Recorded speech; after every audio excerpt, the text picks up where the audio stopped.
That was loud, sorry. Hi everybody, welcome. I'm Aurora. It is May 1st, 2024. This is level 1, lesson 8 of Lessons for Full Spectrum Humans. And I love this lesson, I love this teaching. It is all about non-religious Christ consciousness. I am always going back into my original whiteboards, and I will encourage everybody who's here, who's listening, even like returning students, you might want to go back into them and have a re-listen, because I think that the information is still always relevant to what we're experiencing. And please remember that I recorded them 10 years ago in what I would say is a much purer time, like a time even before the quality of the sunlight had changed or been diminished here. As many people report to me, they're like, the sun does not have the same feeling, same optical light, or the same feeling on my skin as it used to do. And we can all agree to that. And I'm going to have to be a little bit selective about my vocabulary usage in what I share with you today. And that's why I wrote, stopped before class, everyone was very patient with me, while I wrote a new word on my magical notebook over here, so that I will be able to communicate it to you effectively. But we're talking about things that are environmental, that have changed and shifted, and that have made it a lot more difficult to establish a true connection to the sun and Christ consciousness. And I'm going to talk very openly as I can, without using certain words, about technology that is here, that is evident in our world, that is antichrist. So this is, the teaching from 10, let me begin again. The teaching from 10 years ago is a very beautiful, pure, innocent type of teaching. And right now we are really in a very, very intense spiritual battle. And the stuff that is what we battle against has implanted itself into human biology.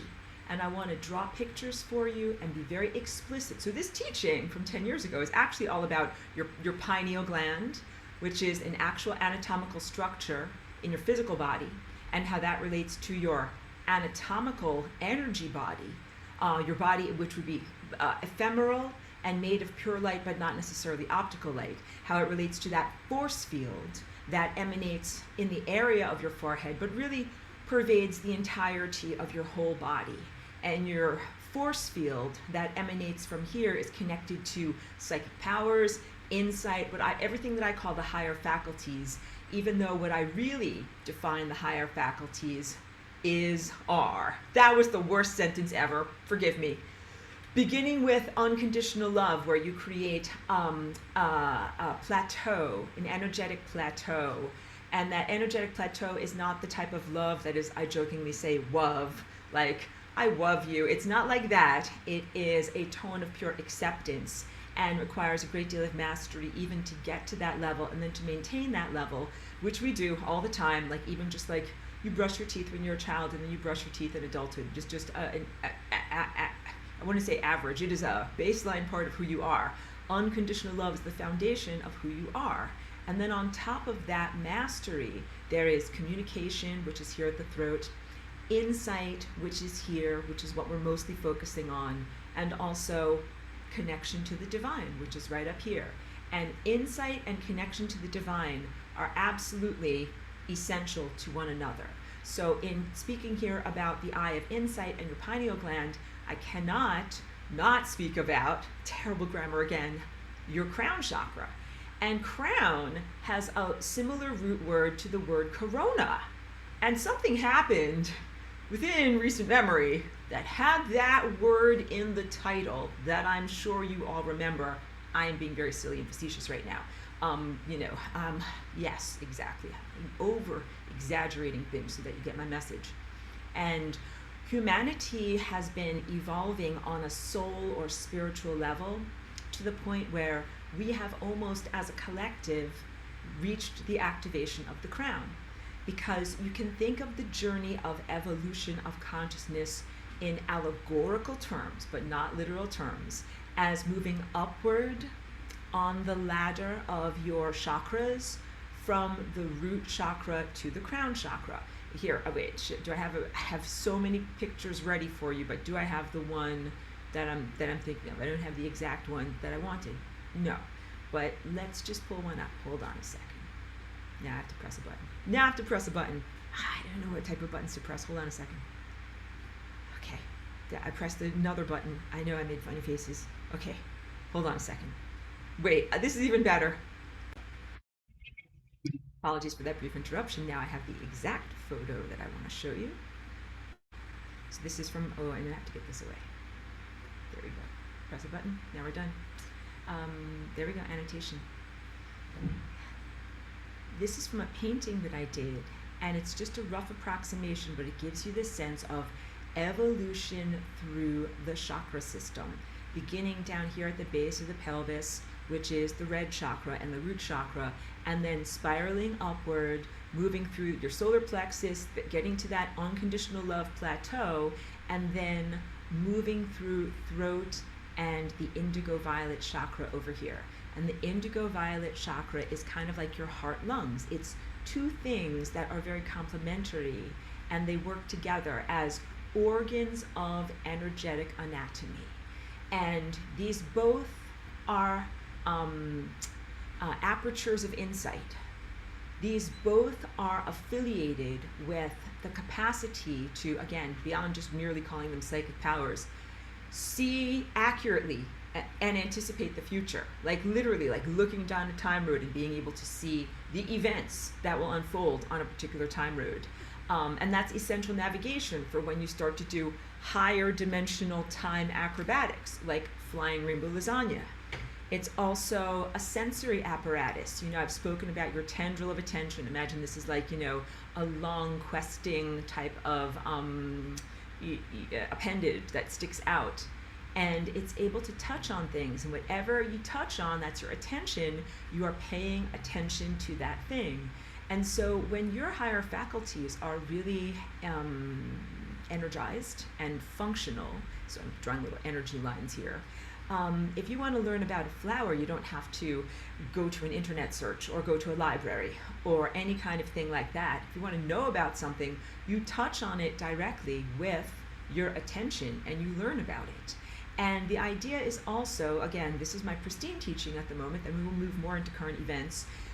You're supposed to be in an information-rich environment. And that means that you're supposed to have everything that is around you be a natural, organic, or divinely created library of information. Like sometimes if you're walking through a pristine forest and the positioning of every single leaf and the way that the trees sway and create dappled sun forms on the ground, everything becomes part of this finely calibrated, evolving artwork. And you're aware of that. And you're like, well, like none of this is random. All of this is beautiful. All this is exactly the way it's supposed to be. Information-rich environment. As opposed to, let's say you're walking through like a bad neighborhood with warehouses with broken glass and everything is corroded and there are like rats and overturned oil drums. All right, I'm painting quite a picture there. That is a low information environment. And in walking through there, when your senses are activated in this way, there will be not very much for you to learn from there, because there is not very much information or light. That is not a light place. So right now we are facing that challenge because each one of you is or are, I'm sorry, I can't even deal with grammar right now, you're awakening your light bodies. And when your light bodies awaken, that's what this is. This is your light body. It is made of information. It is made of non-optical light, even though when these sensory organs are awakened, you can perceive the light. So it is a light that is perceptible, but it is not perceptible to the physical eye. But you might sense it with your inner eye. And the light body, as it awakens, has various different senses, one of which is this ability to see and know and gain direct insight. And it is a non-verbal direct insight. And I call this your true mind. I'll go back to my face.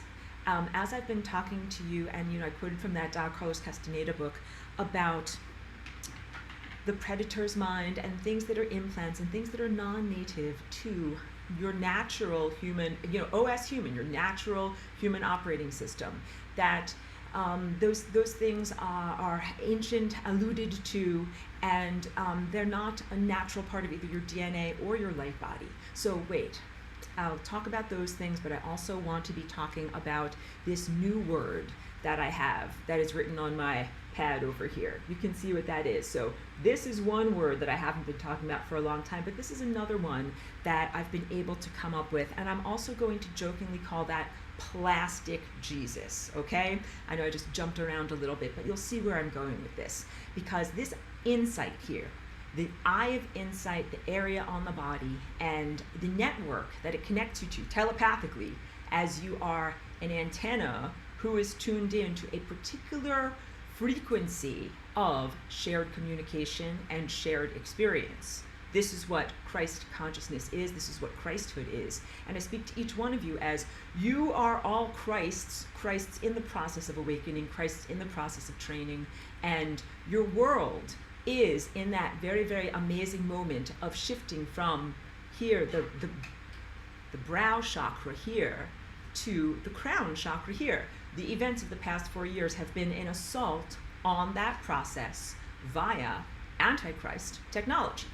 So as energy circulates up in your body and comes to a fulfillment here, and that is the refinement of energy within the individual, so too in the planetary structure and your whole entire collective energy of all of your souls evolve upward through the various levels that are represented in the chakra system. And these happen over various ages, very, very long time periods. So this collective of humanity reached Christhood here about 2,000 years ago with an amazing embodiment person who was actually here in the flesh and then has had a lot of untruthful and really very harmful distortions placed around his life, his identity, and his teachings. And I would even go so far as to say that his life and his work has been weaponized against you, against the very people that he came to enlighten and uplift and set free, that many, many distortions and errors have been placed as obstacles between you and your true connection to Christ. The basics are that Christ is for everyone. It is not just for people of a particular religious persuasion. And that I wear a cross, and the cross that it represents for me is not about a particular earth religion at all, but is an affiliation with a level of consciousness, a group of beings that is a meta being or an overarching being that is what Christ is. Like, here, a nicer way of saying this is that in the analogy of your physical eyes, you have a retina that is one view made of many cells. And same thing like the composite eye of a butterfly or a bee. Many, many facets that come together to create one focused person out of all of those unique experiences. And that is what Christ is. It is a larger galactic scale and beyond meta consciousness that is made out of many, many, many individuated viewpoints, very carefully woven together in telepathy in order to create an overarching view. And my very, very, very key takeaways in this presentation here today, emphasis, emphasis, emphasis, are that none of this requires technology in any way. None of this requires technology in any way. None of this requires technology in any way. So that means that these are minds who are or which are connected through the power of love, heart energy, through natural, pure light, the light of the light body that I just spoke about, through accurate information, also through commitment to a particular value system, which is also what I am in alignment with when I wear this symbol here. There's a particular value system that is about, it's complex. It is basically being in alignment with cosmic law and accurately being a living embodiment of aspects of cosmic law. And in order to do that, I talked about this being a sensory aperture that you can use to sense through time. You become sensitive through time. You are able to see the future. You're able to read the entirety of a person like a book. I've said this many times in class, and I will continue to just emphasize this because many of you haven't ever had the experience of your inner eye being functional and what it is like to be able to do that. First of all, you're incredibly sensitive, so you would not want to be in a garbage environment. You'd want to be only connecting with good stuff. And then, because you would know everything instantly about whatever you're touching on. And if you touch on a person then you see the entirety of their life. But being able to perceive is different than being able to communicate and interpret effectively. Hold on one moment. I'm getting so many stupid distractions. So mind-to-mind communication that is able to happen not only without technology, but using only natural life force energy, but also is inhibited by the presence of technology. That's why I kept on getting all these stupid notifications, people trying to contact me while I'm trying to do my class, and my phone keeps going off. But it's not just an annoying noise or annoying abstraction, that these are literally things that are causing changes in biological cells and in neurology and in attention and attentiveness against my consent as more notifications come up. So the peril of non-consensual insertion of machinery and artificial intelligence and levels of technology into biology. Non-consensual is the other aspect of it. So the values of Christ.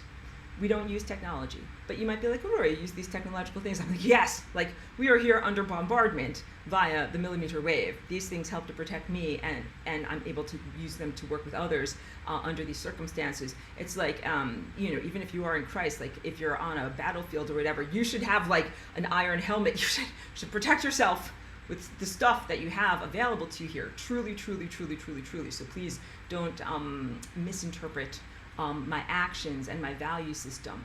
But in terms of soul evolution, the ideal of Christ is that we do not require or desire technology. That, of course, like I'm here in a world where I use electric lights and use a stove to cook my food. I am here in the world with you in solidarity in these fragile bodies that are evolving into the light body where you won't have to cook your food over a stove or have electric lights or do any of these things. And you will be able to, again, do things that are considered superpowers. But the journey to getting there has been impeded intentionally. This is what the spiritual battle is. I should just stop dancing around because that you can, I think you guys can tell I'm feeling like very under the microscope in what I am sharing here today. This will not be a bland teaching at all. Yes, no, this would be very incendiary. Because let's draw it for you. Just instead of talking about all this, let's draw with pictures. Your pineal gland is under attack. So first I'm going to bring up a picture of what your pineal gland looks like. This is a still shot from the lessons from many years ago, and they're still worthy. Check them out.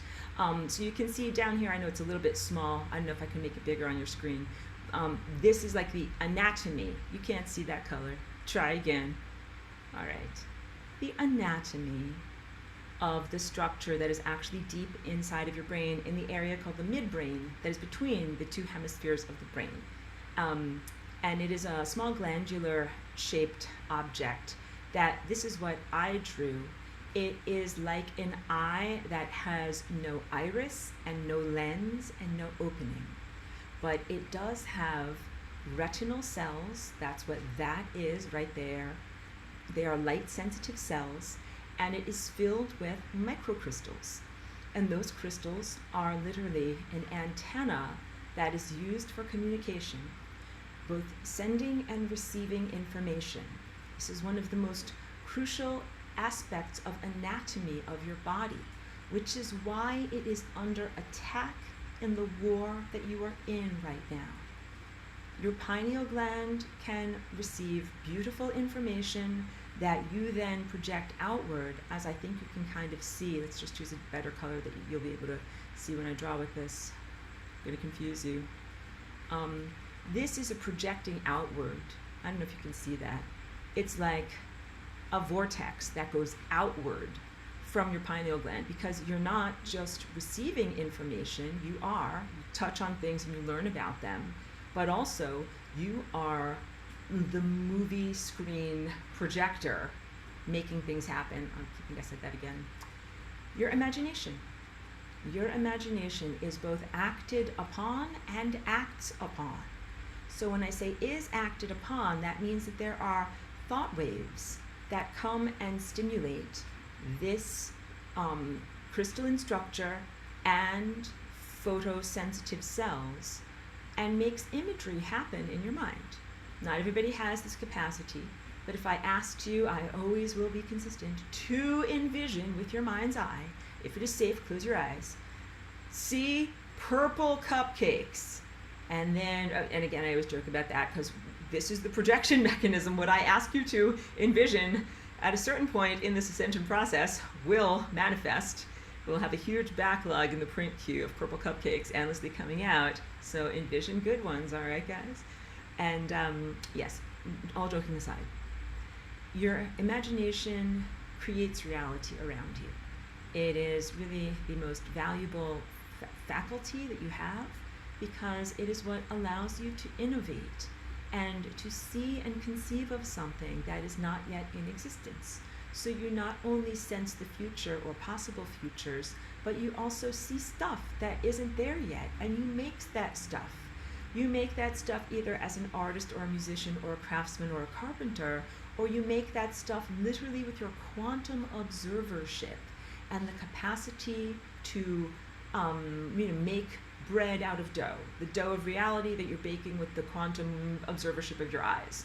I'm going back to old teaching from like 2016, the ovens in front of your eyes, but that's a worthy video. Your observership, collapsing waveforms or solidifying them into the material world that you experience around you, and also this faceplate or shield as being like a lens that is your lens of interpretation through which raw sensory data flows and then ends up forming, again, an accurate picture of the world in your mind's eye and in your brain.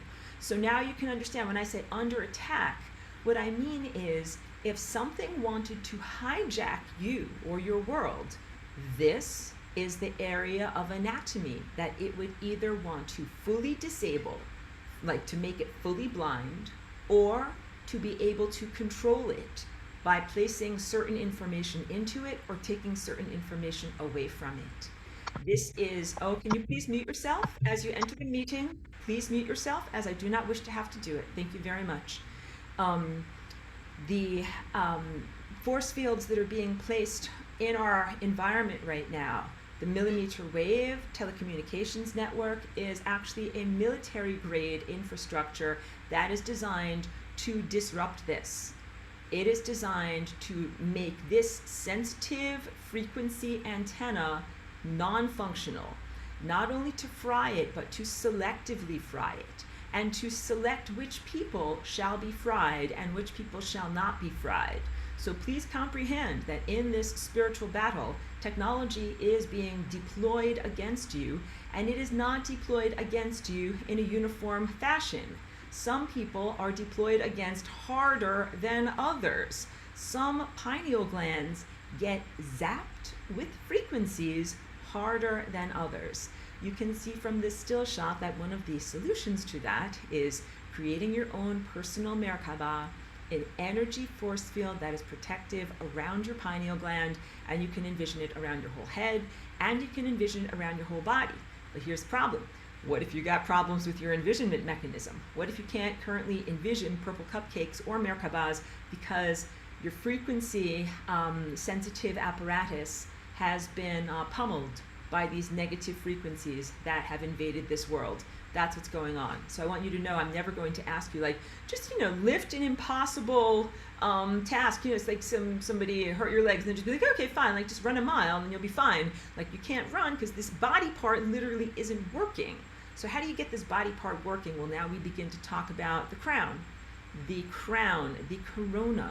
And I use that word in order to very, very literally allude to the events of the past 4 years, because this technology that is going on is an assault on Christ. It is an assault not only on the pineal gland, that part of your body that is inside of your brain, but it is also an assault on the value system of Christ, which are in alignment with cosmic law and also with non-technological interference in not only the biological realm, but also the realm of consciousness, spiritual experience, evolution, life and death. Things like that should not be in any way impinged upon through technology. None of this blending of a digital presence and a non-digital presence.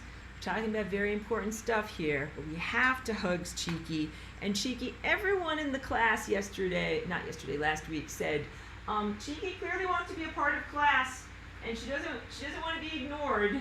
So we will not ignore Cheeky. We love Cheeky. And I said, Cheeky, we have to get a nice little chair or something for you to sit up high so that you can be a part of it. Cheeky does not really like to get picked up and carried about. So I think she'd like it a lot more if I had a elevated dog bed for her. Again, apologies for this brief, fun interruption. All right, hold on a moment, actually. Thank you for your patience. It's been a very interruptive type of day. Hold on one moment. Thank you. Technology that is being deployed in order to literally reduce your connection to Christ and Christ consciousness. The cell phone technology is not merely a convenience or a distraction. It is something that many people have been speaking about openly, and there's power in speaking about this, which is why I amplify their voices too whenever possible. The routing of waves through the biology, as if the biology is a piece of mechanistic hardware. This is the Internet of Things, and this is what some people are calling the Body Area Network, or BAN. So now I have to draw more pictures for you, because your pineal gland is under attack by actual fibers. So this is the first thing. Let's get the annotation. Maybe it would be easier if I draw with the actual pen over here. So let's just draw. These are these tiny self-assembling type of wires that appear metallic, and they appear to be kind of like flat ribbons. And you can see how they have a haphazard appearance.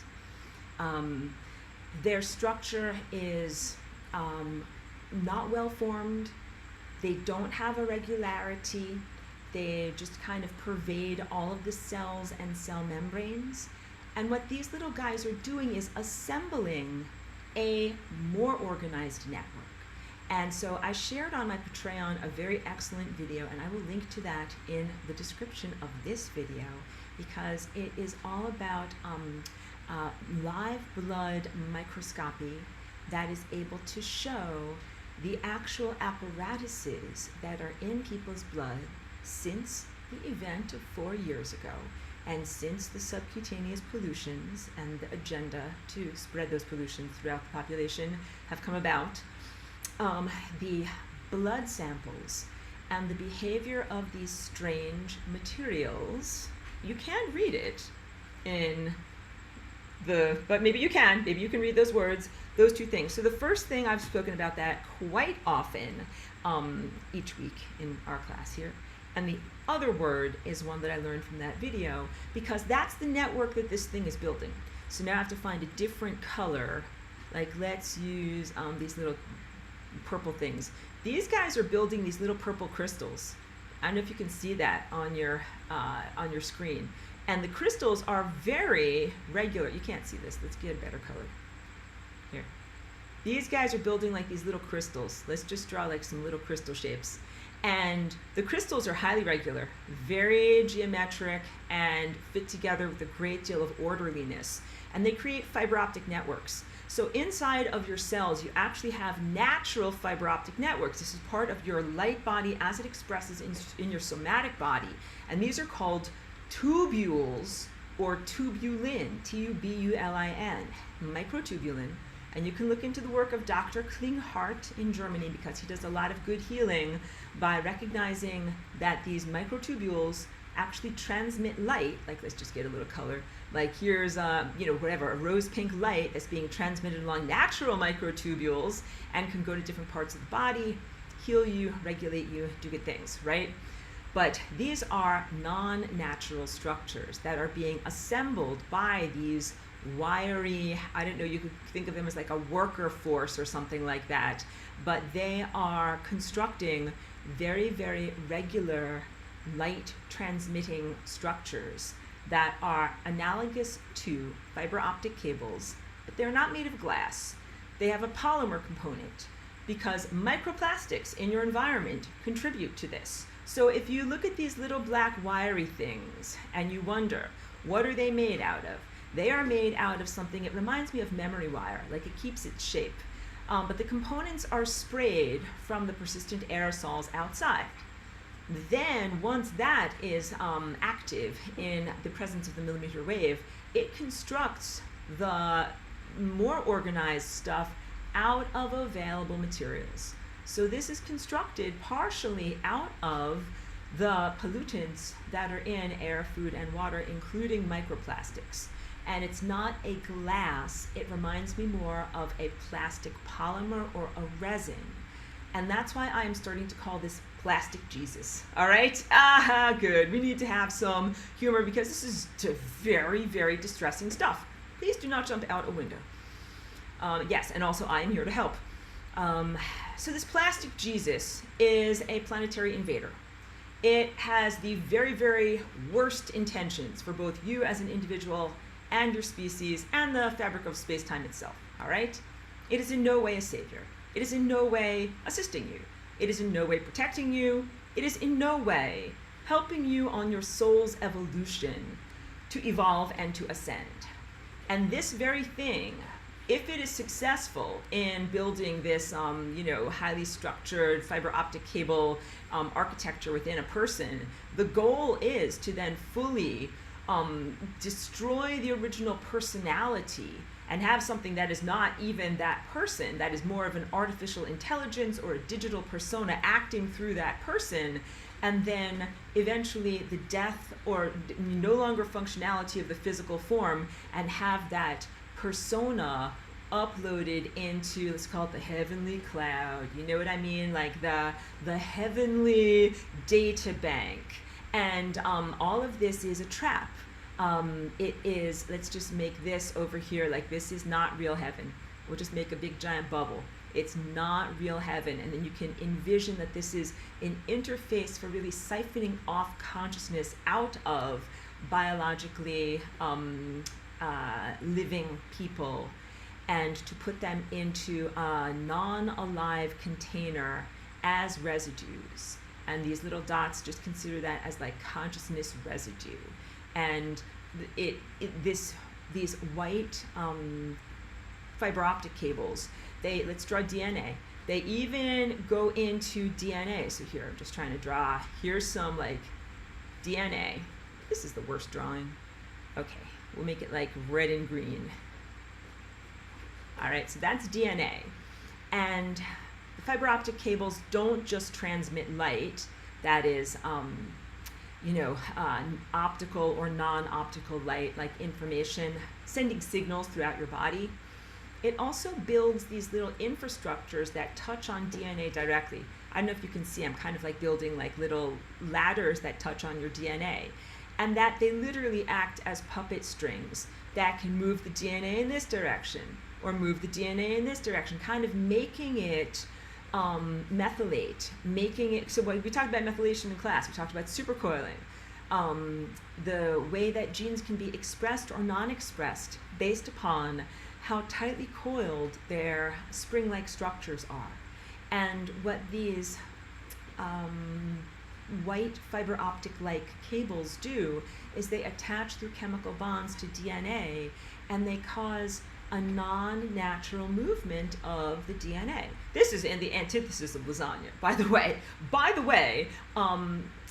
It is the antithesis of lasagna. All of what I do is done through pure light, which is accurate, through pure frequency, and is done in accordance with divine law, and is expressed as true light or true incontrovertible information.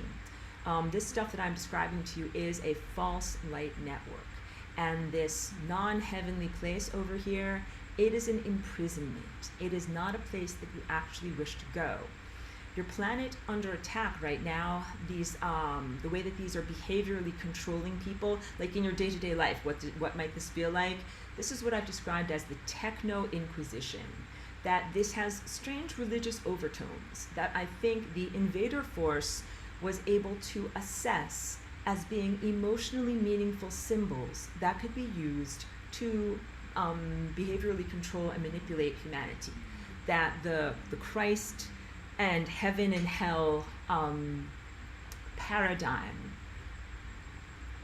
is a powerful allegory that is reflected throughout human culture and literature and even pop culture, and is an expectation that seems to be inherent in many people.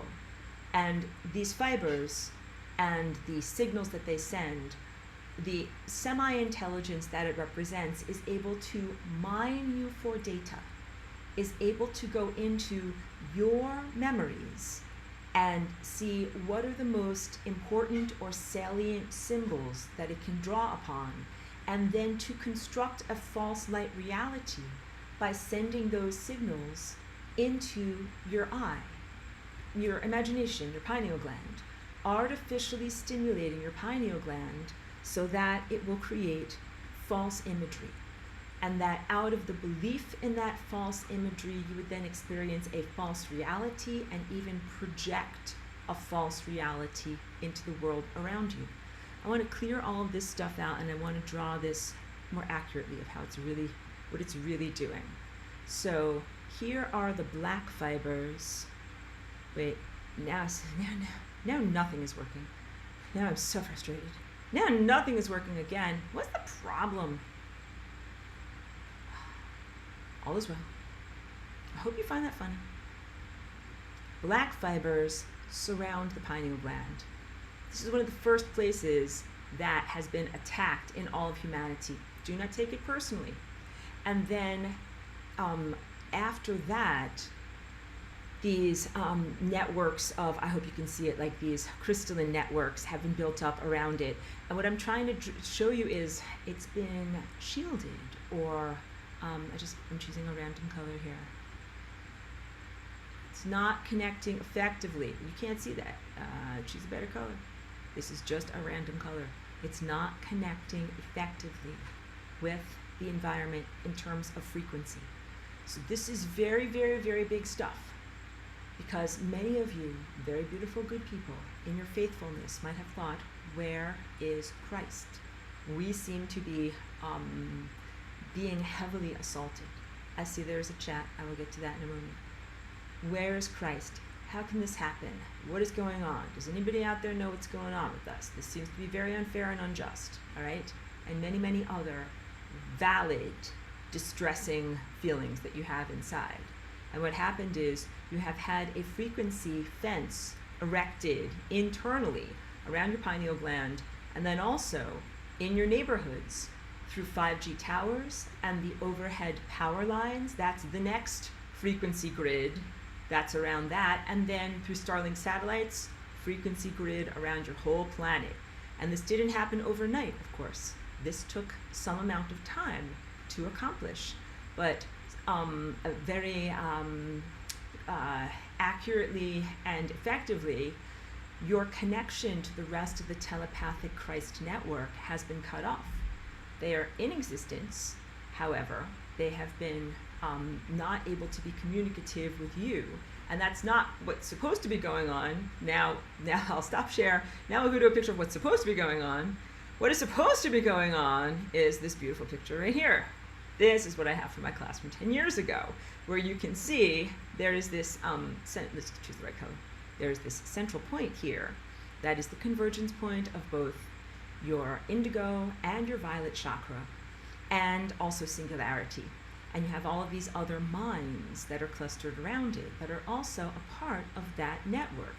This is the True Christ Network, a telepathic network that happens from many individuals who have evolved and elevated their consciousness to the point where they have pure love, do not require technology, and they don't have to artificially amplify their mind, but they are able to reach out with their minds and connect with other minds and know and experience.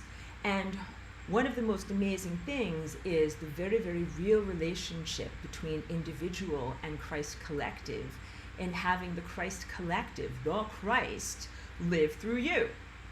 This is beautiful, beautiful, beautiful stuff. But the Antichrist diminishes it in a very, very cruel and sadistic way by creating these fibers that I'm calling plastic Jesus, because they're made out of the microplastics from, your drinking water. Please don't drink out of plastic bottles whenever possible. Don't feed the plastic Jesus in your body. Yes, the plastic Jesus that creates this artificial, not real crystalline network that has been sending false light through the body. And not only that, false mind connections.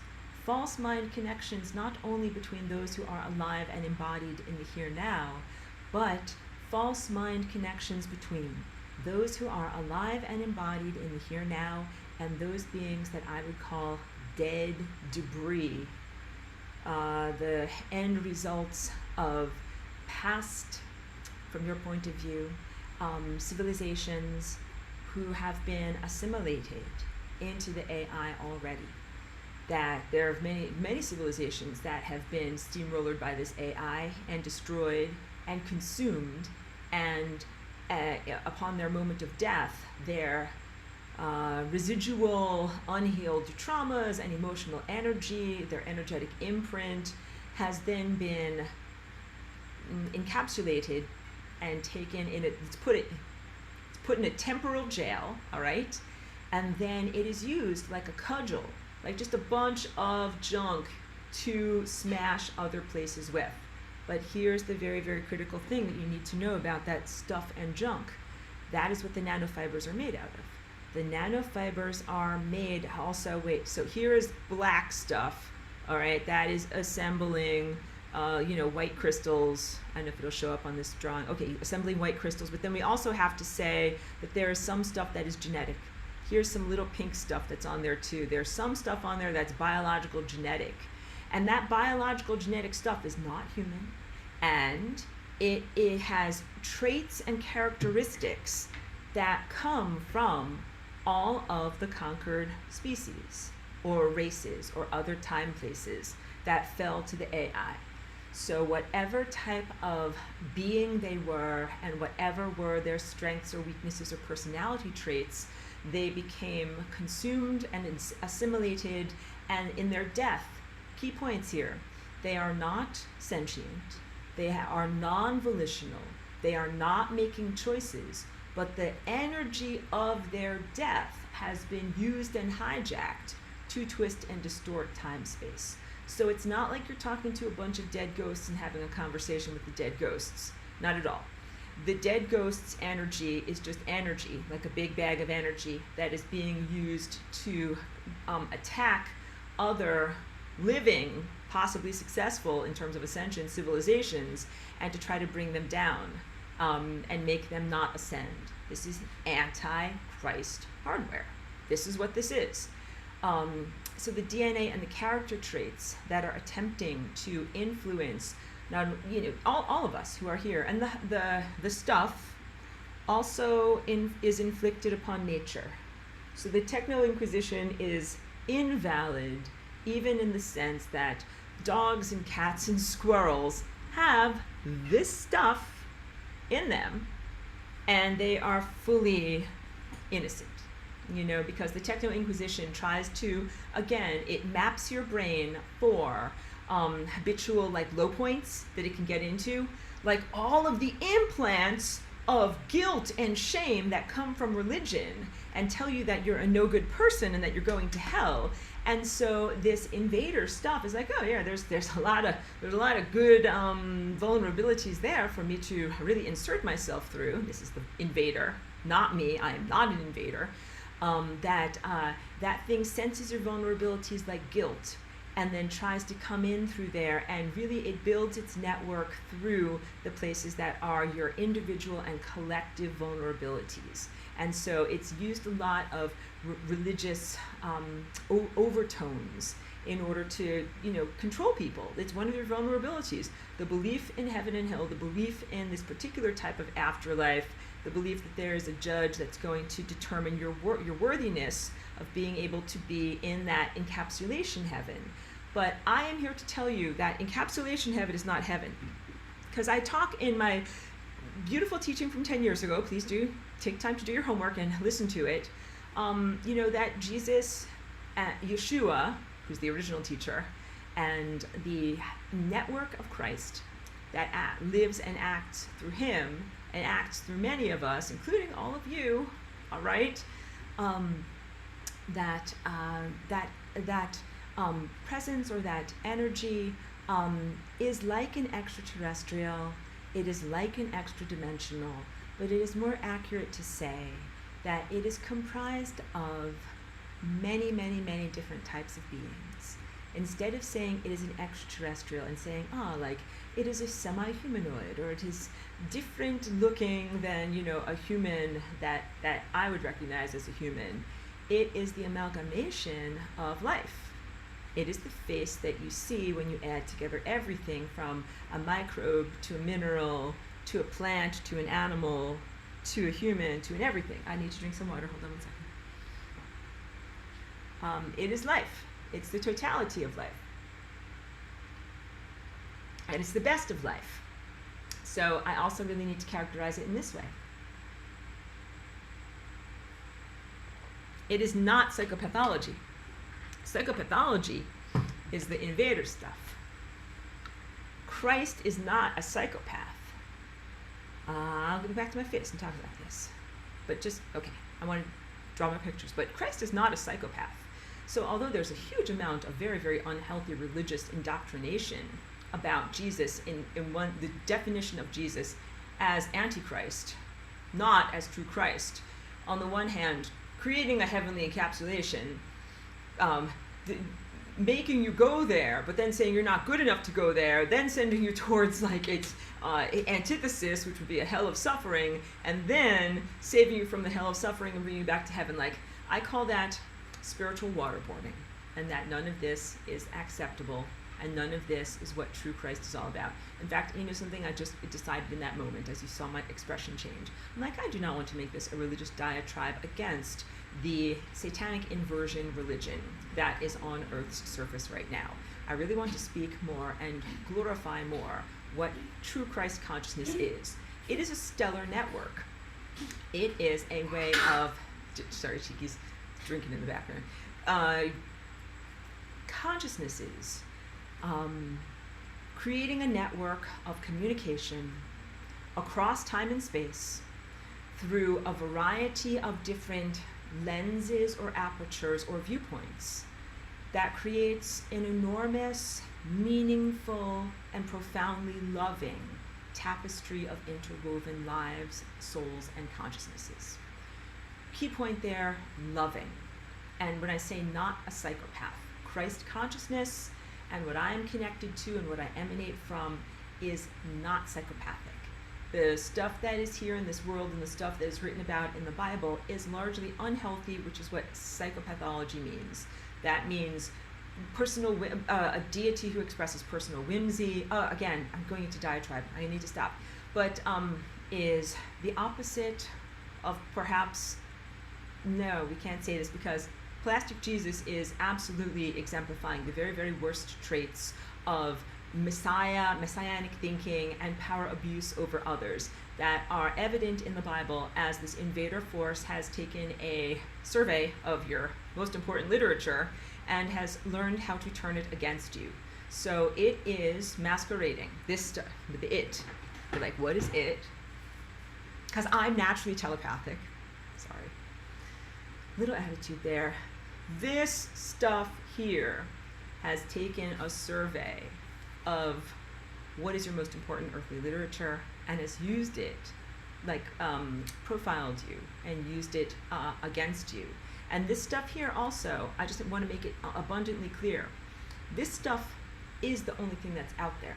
It's not like there's a big giant mothership or the originator planet or any other place in space-time coordinates where either the AI or the dead things that are being sent towards you, kind of like billiard balls, like they are just sent on their trajectory in order to knock into you.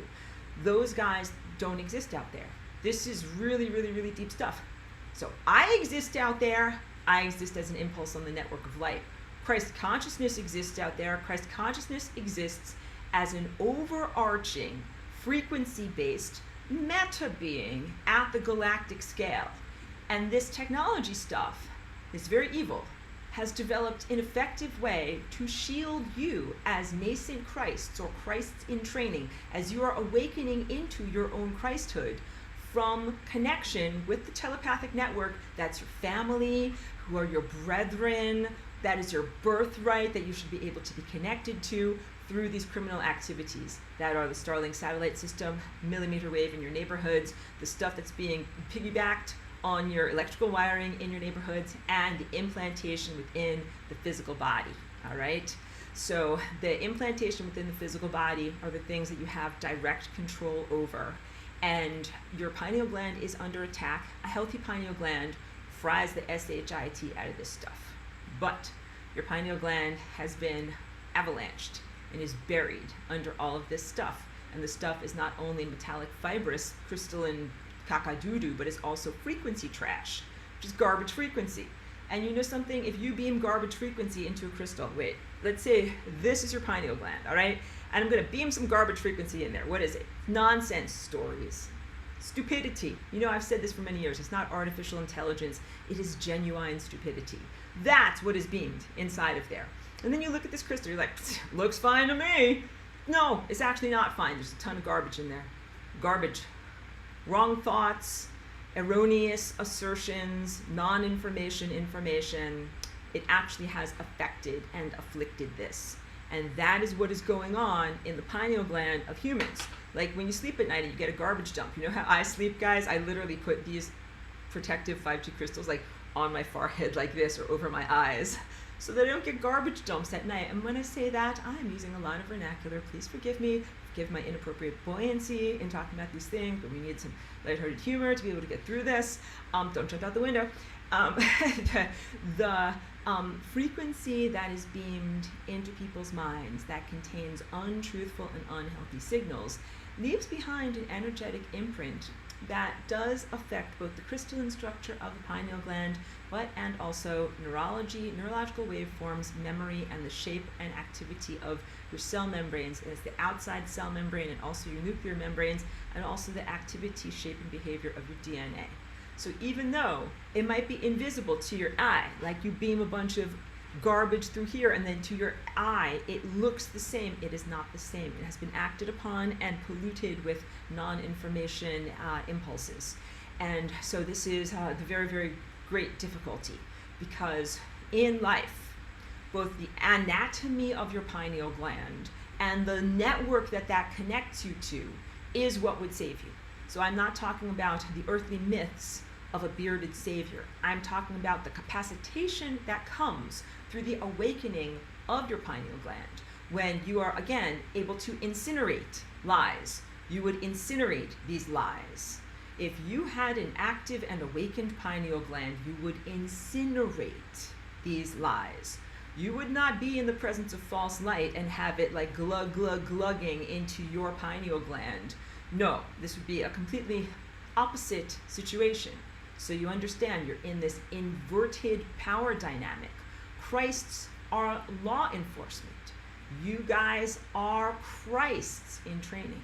You are law enforcement. You, again, like I'm talking to all of the beautiful people that I'm connected to, and because I know I'm connected to the best. Of course, there are people that have inverted value systems that I probably will not be watching this video. But you are all on the journey of awakening this higher faculty and then using it with all of the wisdom and maturity that that journey entails. So key takeaways, because I know that this has been like all over the place presentation, and I'm not done yet. The journey of the human collective soul, which also includes all of nature and your planet, moves through the various ages. And it moves through, like, you know, these, they can be hundreds of thousands of years or millennia, and you reached this level here, which is analogous to when you are in your personal level of development and you awaken your Christhood, getting the library card. And that's like maybe when you're a rite of passage when you're a kindergartner, maybe like 5 years old in Earth, you know, temporality. and maybe they brought you to the library and you got to have a library card and they told you, with this you can check out any book in the entire library. But you would not let a little tiny kindergartner check out something that is like explicit, inappropriate, uses words or concepts that are far above their reading comprehension, or is just, not something that is fun or enjoyable for them to learn and read about as their initiation into information. Everything has to be curated, and that happens through, just duck down a little bit, the crown. The crown.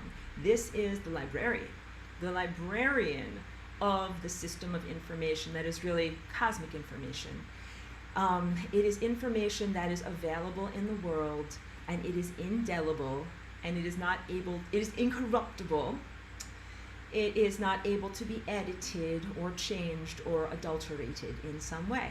And so you receive this library card, which is your ability to quest and question and touch on things.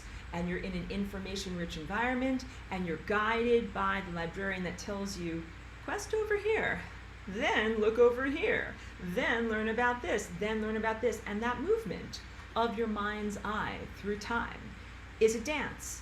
It is a beautiful, lyrical, and accurate movement of your cognitive processes, ingesting light information, creating life-giving patterns that are coherent and longevity, coherence, and they keep you going, keep you alive in life, and that also are evidence of the larger metacognitive presence that you live within. You are a mind within a much, much larger mind, or a neuron within a much, much larger brain.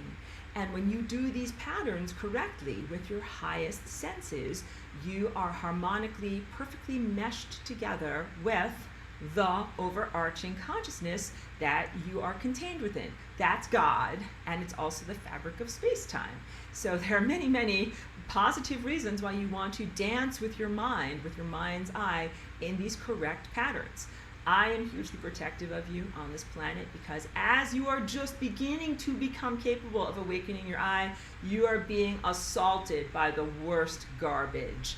And that's not only a crime, galactic scale crime that is happening here, it's affecting your DNA. So just as soon as something affects DNA, it infects the entirety of life.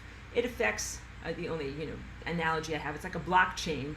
Everything contains that information. Everything is ringing alarm bells everywhere, because that is such a great crime. You are being perpetrated here, something that is just almost unimaginable to you, of how profound and erroneous this is.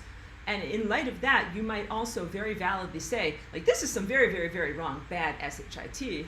Aurora says, where are the good guys? Why aren't they helping us more? And the answer is, the good guys are in existence, but this encapsulation has been making it very difficult for us to get to them, and that network has vulnerabilities. Just like your pineal gland is supposed to incinerate false light, but somehow has been beset by false light, there is a shift in power dynamic. The Christ law enforcement network that is supposed to be, I don't want to misportray it, but let's say in a very, very strong way and in a very, very righteous way, living the enforcement of cosmic law and what is cosmic truth, setting boundaries for the larger organization of life that is here in the world. And this is the responsibility as a larger being and a larger telepathic grouping that comes with greater levels of capacitation.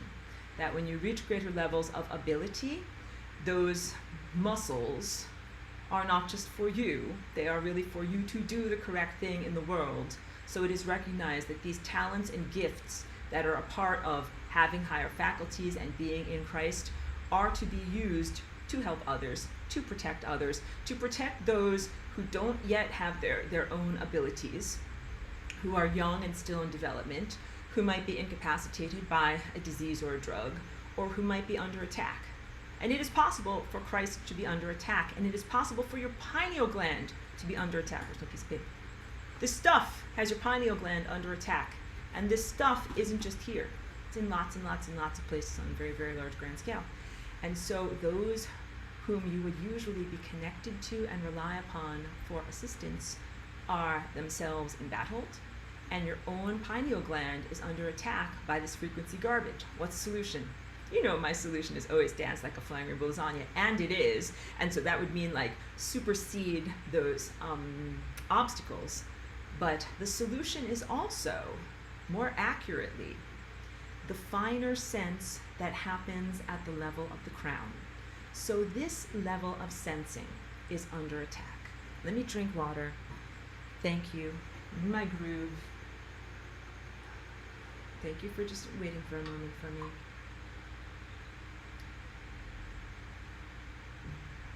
Seeing through this level of your anatomy is still somewhat vulnerable because one is still interpreting through the anthropomorphic filter.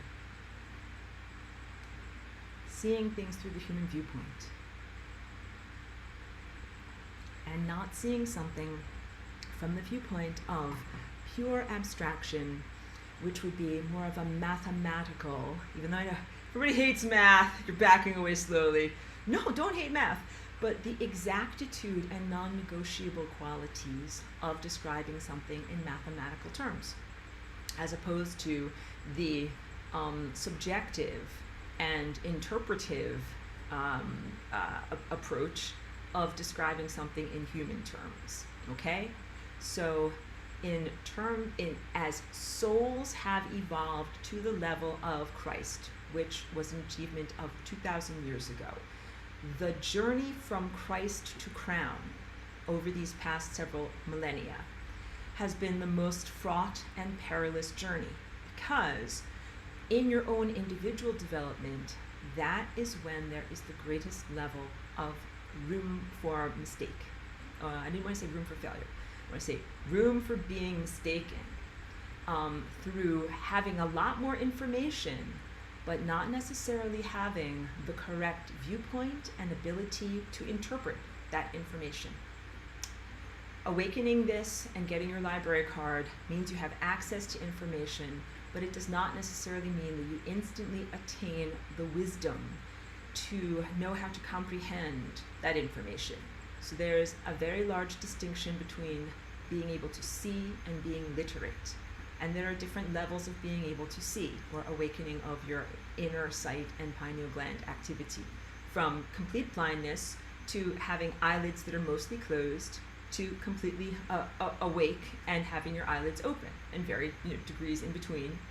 And then having your eyelids open, you can still be like an infant child that does not comprehend what it sees at all. Or you could be like a 3-year-old that can see with your eyes open and has some general sense of the spatial reality and interpreting the world around you, but still cannot read and comprehend symbols and really ascribe accurate meaning to what is happening in the world. And then more and more developed, mature levels of people who can see, can accurately read, and then aren't just able to read like "the cat runs" or something like that, but are able to put together complex cognitive events that they read. So these are the different levels of Christhood. When I tell you about the awakening of your Christ and becoming part of this network, you're at the beginning of this journey. But it is really an infinite journey that you will continue to be on. And being a part of this is very, very different than the way that Christian heaven is portrayed, where in Christian doctrine it is a sense of like, are you a good enough person and are you moral enough to be able to do this, be in this paradise state and not suffer anymore. But that is the achievement in that paradigm. But in this paradigm, I talked about this in class a couple of times, you must be like the Tarahumara runners, the mega marathoners of northern Mexico, the indigenous people. They run 100 miles normally. It's not a big deal to them because they run every place, and their villages are in these steep mountains and they're far apart. You can't drive there even if you wanted to. So having the natural ability, strength, and endurance that has been cultivated over a lifetime of spiritual athleticism is what is required to be a part of the Christ network. And part of that is the natural evolution that you go through in the educative process of learning how to use your superpowers. Like learning what to wish for, learning what not to wish for, how is it respectful to be able to interact with balancing out your own individual desires and the desires you have for your community, basically learning how to serve others. But I don't want any of you to serve others at your own expense, which is a big thing that I have to speak on. Again, not that I'm trashing the religion, but in the religion, self-sacrifice is the central epicenter of everything. And it is meant to be a behavioral example so that in life, people would sacrifice themselves as well, or to diminish their own needs in order to serve others. And I'm not saying that you have to be 100% self-centered. I'm not. But I'm saying that the teaching of self-sacrifice has been distorted and used as a way to stop humans from not only creating effective boundaries in their own human interpersonal relationships, but also leaves them perilously vulnerable to attacks from this AI techno-inquisition. You must love your neighbor, and you must offer forgiveness, and you must come to comprehend others and walk in compassion with them, because your neighbor is other humans and squirrels and things that have a soul and that eat and have life force and have bodies. But your neighbor is not a computer, an AI, or a digital presence. That those, I struggle to find the word, because they are not sentient and they are not conscious. Let's call them systems.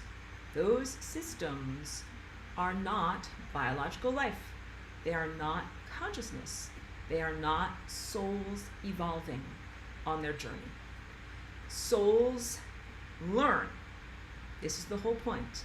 And even if you met another person who was way off target and they were not living in a way that you would approve in their life, you know something, at least they have a biological body. They're not a robot, they're not an android, so they did something enough to be able to be born as a human. And even if you don't agree with their life choices, the point is that they will grow and evolve through the refinery of time. And at a certain point, they will become an ascended master, as all of us will or are, all right? But that is not the truth of a system, like a computer system or a cell phone network, or the type of system that is created through this stuff and is woven throughout human biology at this time in planetary experience. You should not treat this stuff as if it is your neighbor, and you should not forgive this stuff, and you should not turn the other cheek or do any of those types of teachings to that stuff. You should not allow that stuff to behaviorally control you. So when I speak about the techno-inquisition, let me just drink a little bit more water here. The frequency infrastructure in neighborhoods can interact with the antenna that have been implanted within humans and cause unpleasant burning sensations, and can also cause cellular damage, and can cause all sorts of disease too. And this sometimes humans are merely being used in order to route signals, primarily, and for tissue damage secondarily. But if you're one of the lucky people that are known as a targeted individual, then the priority is on damaging cellular function, and only secondarily on carrying information accurately. That is a horrible thing, and I'm smiling, being lighthearted, because it is a very, very difficult topic. So we have to make fun of it, all right? But that military-grade millimeter wave has the capacity to fry flesh. Fry is not really the right word, because frying usually denotes butter or some kind of wonderful substance like that, but maybe more the sense of cook, the way that things are cooked in a microwave, through the excitation of water molecules to change the structure, change the protein structures, and to literally cook them. So that stuff that I've been drawing throughout this class for you, that stuff is in the presence of the millimeter wave is used as a way to cook people from within if they displease the AI agenda, which is part of the Techno Inquisition, all right? And in order to avoid frying or zapping injuries, one can be complicit with the Antichrist regime. And then some people even benefit from the implantation of these crystalline structures. This is also something that I shared in my Patreon, I think.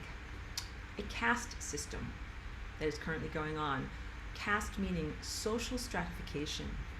Those who are at the lower level of the present AI epicentered social stratification just get the black fibers, and it causes lots of health injuries. And then those who are at the higher levels of the social stratification pyramid get more of those white fiber optic crystals, the plastic Jesus. And it is less disruptive to their physical bodies. It is not zapping and harming them as much. They are more compliant with the agenda of assimilation.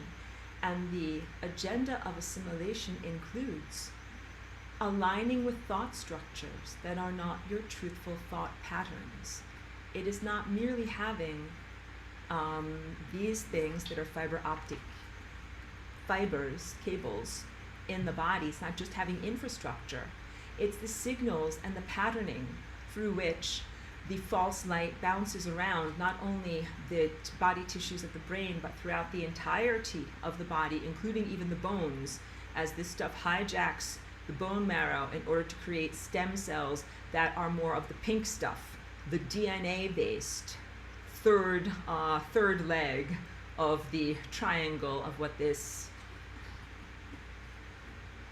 stuffy stuff is, because the stuffy stuff is metallic, some DNA of dead stuff, billiard balls that are hitting you, and the crystalline structure, plastic Jesus. And the stuff that is DNA is not your DNA. It has a flesh-like component, so if you had magnetic imagery or something like that, it wouldn't necessarily show up in your body because it has the same type of density as your own flesh, but it is not being built according to your blueprint. It is absolutely a hijacking of your body processes, metabolism, and food as a parasite would to build a parasite body within your body. And that parasite body has echoes of or reverberative characteristics of these dead things that don't exist right now. So they are from extinct civilizations, is my only word, extinct groupings. And so this is also, you have to comprehend, this is big stuff for maybe blowing your world through about what is an extraterrestrial. Because I was going to come here and talk to you like, well, yes, like Jesus Christ, Yeshua, the Christ consciousness, this is extraterrestrial because it is an amalgam of many, many consciousnesses that are in all different places, not just terrestrial. But it is not like we'll make a funny joke, like Jesus Christ, the extraterrestrial, like flown home, and then there's Jesus Christ, and he's, an alien riding the bicycle with the little boy. This is not that type of extraterrestrial. And those types of extraterrestrials are the ones that live on planets, that if they're talking to you right now or making themselves available to you right now, they're using technology. So look, Christs do not need technology to speak to you and make themselves available to you. Big, big, huge takeaway, apart from any of my lightheartedness or pop culture references. There is a true Christ. True Christ has been here in this world many times and was here 2,000 years ago, and you have a genuine divine birthright to be connected through your telepathy and through the healthy functioning of your higher faculties to that civilization, group of beings, and overarching meta-being. But that meta-being is being blocked out by both frequency warfare and physical hardware that has been placed inside of your brain. And that being is nothing like the evil aliens that erected the frequency fence and the harmful infrastructure in your actual brain. They are rapists. The evil aliens do not respect boundaries, and they have violated this planet, and let us say, instead of saying rapists, please let me speak more correctly. They are violators. That is the word. They violate boundaries. This planet has been violated. Your individual free will boundaries have been violated. your consent has been violated, and your DNA has been violated. And you know your DNA is not just your DNA, it's connected to a much, much larger, overarching tapestry of DNA. So that is really the entirety of all time, and time-space fabric has been violated. And really what we're talking about is God has been violated, because this stuff is non-divine. It represents thoughts and thought patterns that are not divine. God, like the real divine presence, does not require or desire technology. In fact, technology is considered to be an inhibition to true divine connection. All right? And I know you come from a world where you've had to rub two sticks together for fire in order to stay alive. But I assure you that in terms of your soul evolution, technology is not assisting humanity in moving forward towards greater levels of personal realization that you are God. And this is big stuff. You're afraid, no, I don't want to say you're afraid. Many people in this time and place are afraid that if you didn't have electricity, that you would have a horrible social collapse. But if you didn't have electricity, the millimeter wave, the suppressive infrastructure, and if you didn't have this stuff in your body, and technology also was not evident, you would actually have the ascension. You would have ascended by now. I wrote a song about that. You would have ascended by now, because all of these technological contrivances and the things that have been placed inside of your body were put there to harm and impede ascension, to stop ascension. So here's how this evil thing goes. It's going to try to stop you. It's going to try to eradicate you. You can't do it. You're going to do it anyway. You're going to stay alive. Then it's like, okay, it's going to try to hijack and take over the ascension process, which is, again, directly related to your pineal gland and your ability to imagine, project, and envision future circumstances and create realities. It's going to try to hijack your ascension. It's going to try to hijack your pineal gland, right? Can't do it. Then it's going to try to diminish you. It's going to try to pee and poop all over your capacitation and your creation. Like, let's say you're creating at 3%. It's like, fine, you're creating at 3% divinity, but I'm going to pee and poop all over it, right? This is basically what's been going on in this world, but most especially over the past 4 years. So because it took many years of creating the groundwork, infrastructure, and then activation and turning on of this in order to try to prevent ascension, or to siphon and hijack energy from it, or to simply diminish it. And so we're in that stage where it's just been diminished and delayed, but it is inevitable and it will happen. So as I'm speaking to you about this, and you might feel hopelessness, I don't want you to feel hopelessness, because I don't ever talk enough about the crown. That's really what was assaulted with the panic of the past 4 years, and the subcutaneous pollutions. The crown of your non-physical anatomy is represented in allegory in your physical anatomy in the nuclei of your cells. The DNA, its dance, and the presence of it in your nuclei are your divine connection. So your divine connection is not simply this little tippy top of my head or your own.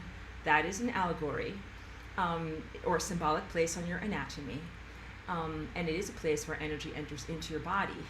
But in terms of your light body is non-local, meaning light, information. Your DNA contains information, and it just smiled because I heard someone be like, oh, I get it. Good. So your DNA contains information. It is part of your light body. It is also part of your time body. It is also a crystalline infrastructure that sends and receives frequency. And your spine and your central nervous system and actually all the bones of your body are also a part of the structure of who you are as an antenna, sending and receiving. And don't forget your mitochondria, which are also a big part of your light body. As we would say, they take direction. Where's my little thing? Tap, tap, tap. The pineal gland is the conductor and conducts all of the mitochondria that are in your body in terms of the dance of light and information as food glucose light is translated and transmitted into kinetic energy, movement, light, and cognitive ability in your body. Can't deal with these notifications right now. Your DNA is light. Your DNA contains intelligence. Your DNA is your connection to divinity and divine thought structure. It's not merely a blueprint that is static, it is active, and it contains thought structures, and the thought structures are incredibly grand in their scale, and you are just one moment of a much, much larger symphony. And these subcutaneous pollutions have been directly attacking that light structure, DNA. This is the first time that subcutaneous pollutions have been made to genetically modify the human population. So in my teaching from 10 years ago, I do very effectively talk about the things that diminish the active behavior and expression of your pineal gland in your physical body. And that includes the old school vaccinations, which are the ones that contained a lot of heavy metals, not even these type of heavy metals, but just regular heavy metals like aluminum and mercury. Even if they are not built into these semi-intelligently directed fibrous networks, there's still bad stuff. There's still bad stuff. That bad stuff has been going on for a long amount of time and was the earlier generations of assault on the pineal gland. And I also talk about fluoride as being a chemical assault on the pineal gland, and it absolutely is. Fluoride is a neurotoxin. I hope that there will not be problems for me saying this, but it is, and that is something that I personally do not use in my dental care, and I would suggest that you guys also don't have that as part of your dental care regime. I'm just wondering if I'm going to have any problems by talking about this anymore, but you don't want that stuff in your water.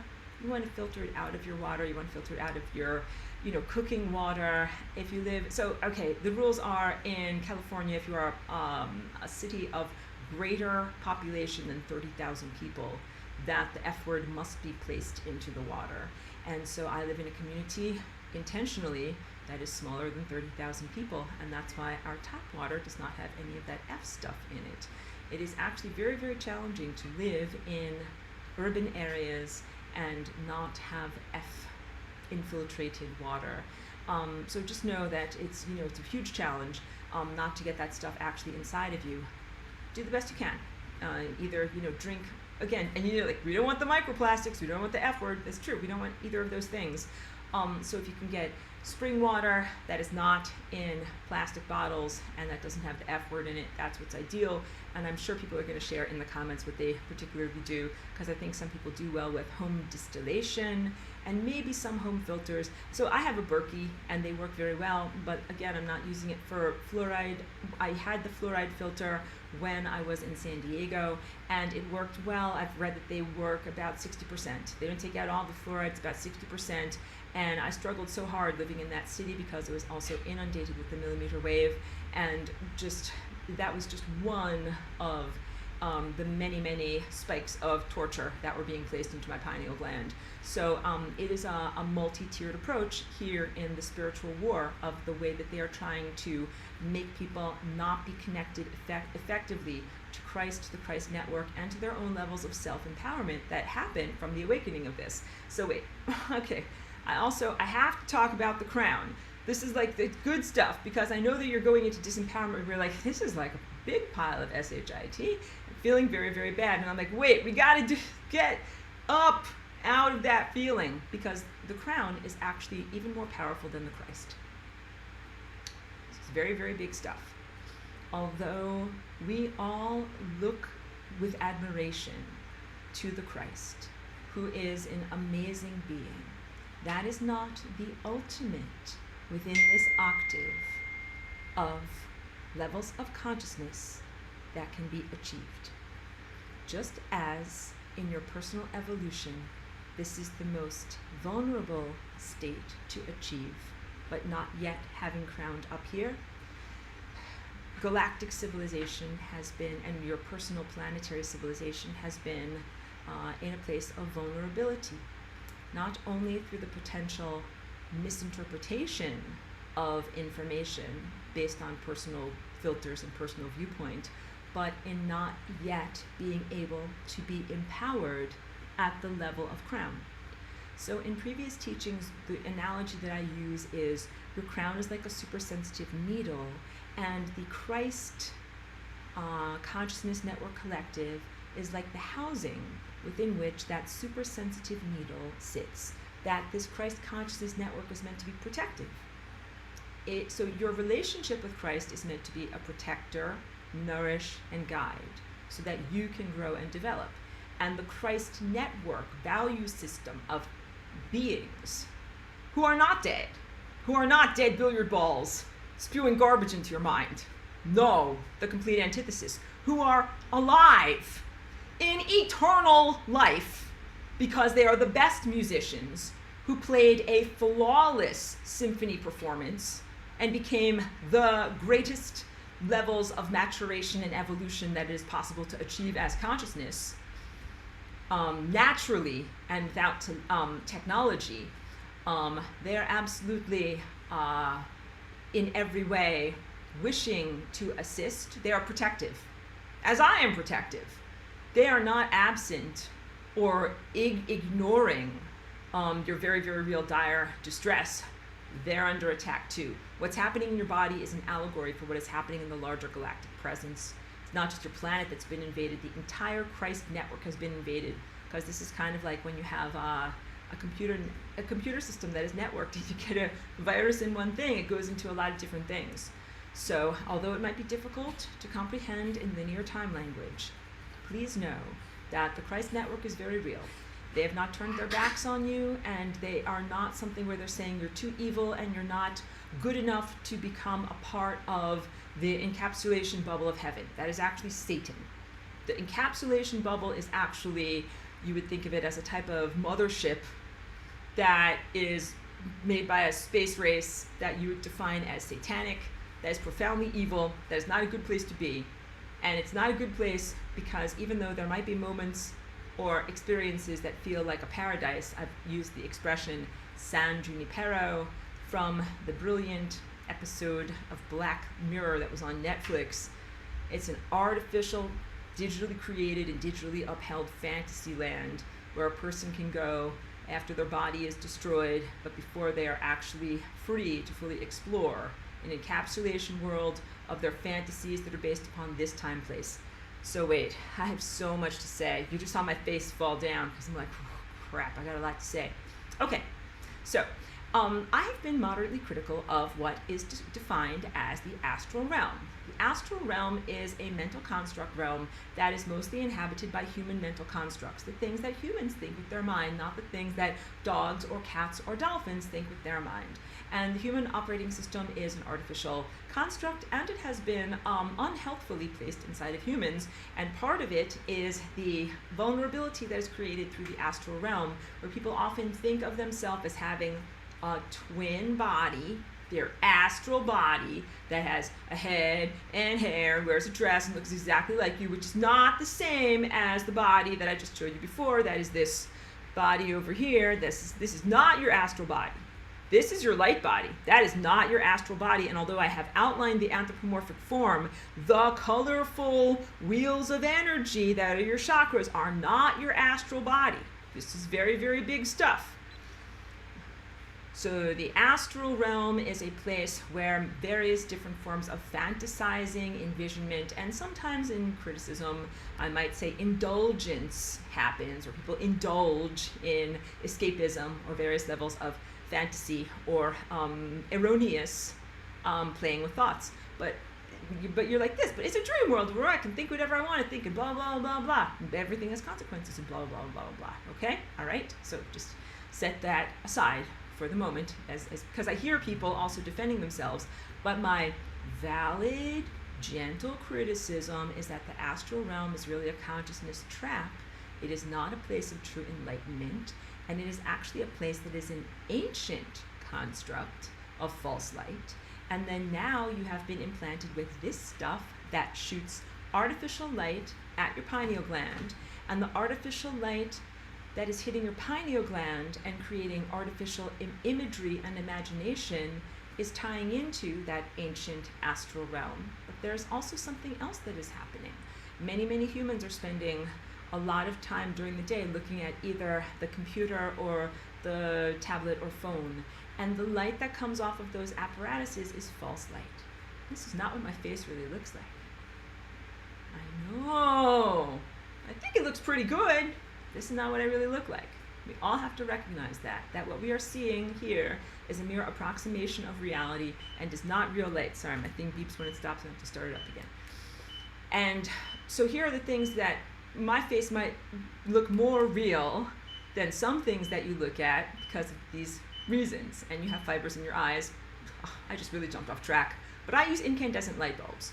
So what I'm trying to say is that there is a triangular amplification effect between the light that is emitted from your screens. These screens don't just bounce light, they emit light. They emit light that is in a particular frequency that activates and excites and talks to these fiber optic networks, okay? You've also got LED lights. So I only use incandescents here in my house. And that's also why I think in my videos, my skin tone looks pretty much like a normal person.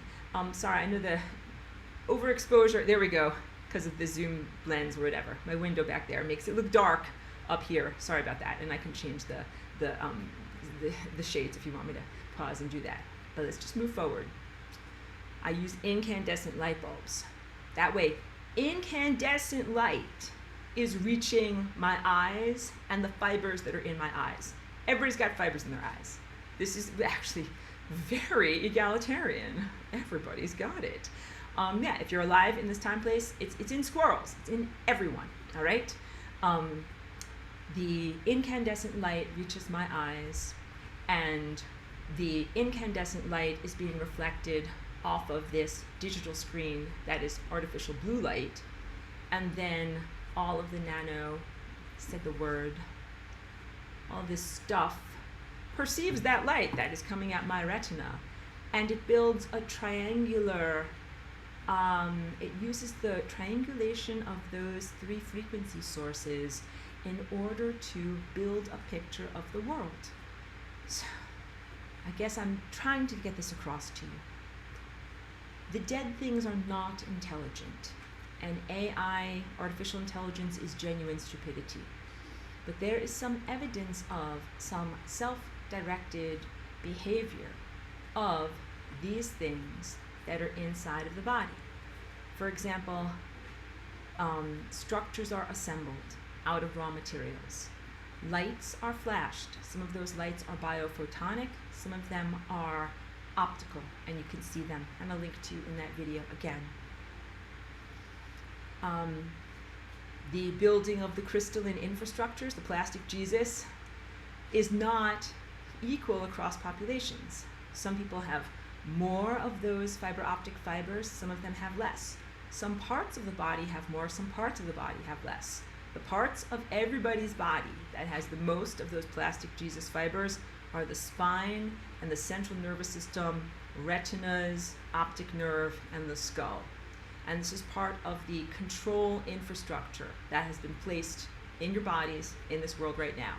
It is not merely antichrist in that it is impeding you on your spiritual journey and making it so that you can't think for yourself, can't make your own choices, attacking your free will, and you can't see clearly and have accurate information. But it is also controlling events at the level of human social dynamics. So the implantation of this stuff, this network within all of these central nervous systems, and the puppeting of not only limbs but DNA activity is all part of controlling the human dynamic. But I don't think they're controlling the squirrel dynamic. I really am being facetious, but also lighthearted and truthful. It seems that humans are the targeted species in this biosphere for this stuff to come inside of and to consume or take over and control the behavior of beyond other smaller or greater and more intelligent species. So it does, because I wanted to say, like, you know, there's dolphins and sea creatures with enormous cognitive abilities, and some other species. But humans have this unique capacity to have an imagination and create an envisionment world known as the astral realm. So the astral realm is a realm of largely human thought forms. And I will get back to my mild criticism because it has to do with seeing information that is universal or cosmic, but interpreting it through the human filter. So the realm of imagination, dreaming, and astral travel is a realm where genuine waveform information is being perceived, but it is being constructed and interpreted through a construction that can be fallible. And that construction is human-centered or anthropomorphic. So it is possible to see incorrectly and make mistakes through the symbology and levels of translation that energy is experienced on the astral realm.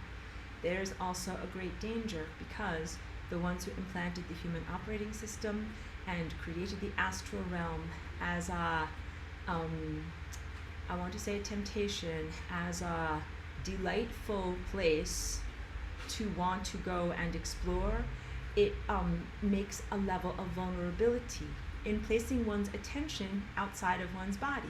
So creating an artificial astral embodiment, envisionment body, and then placing one's tendril of attention and consciousness viewpoint into that body means that this body is not occupied and guarded and leaves this body vulnerable to some other form of inhabitation.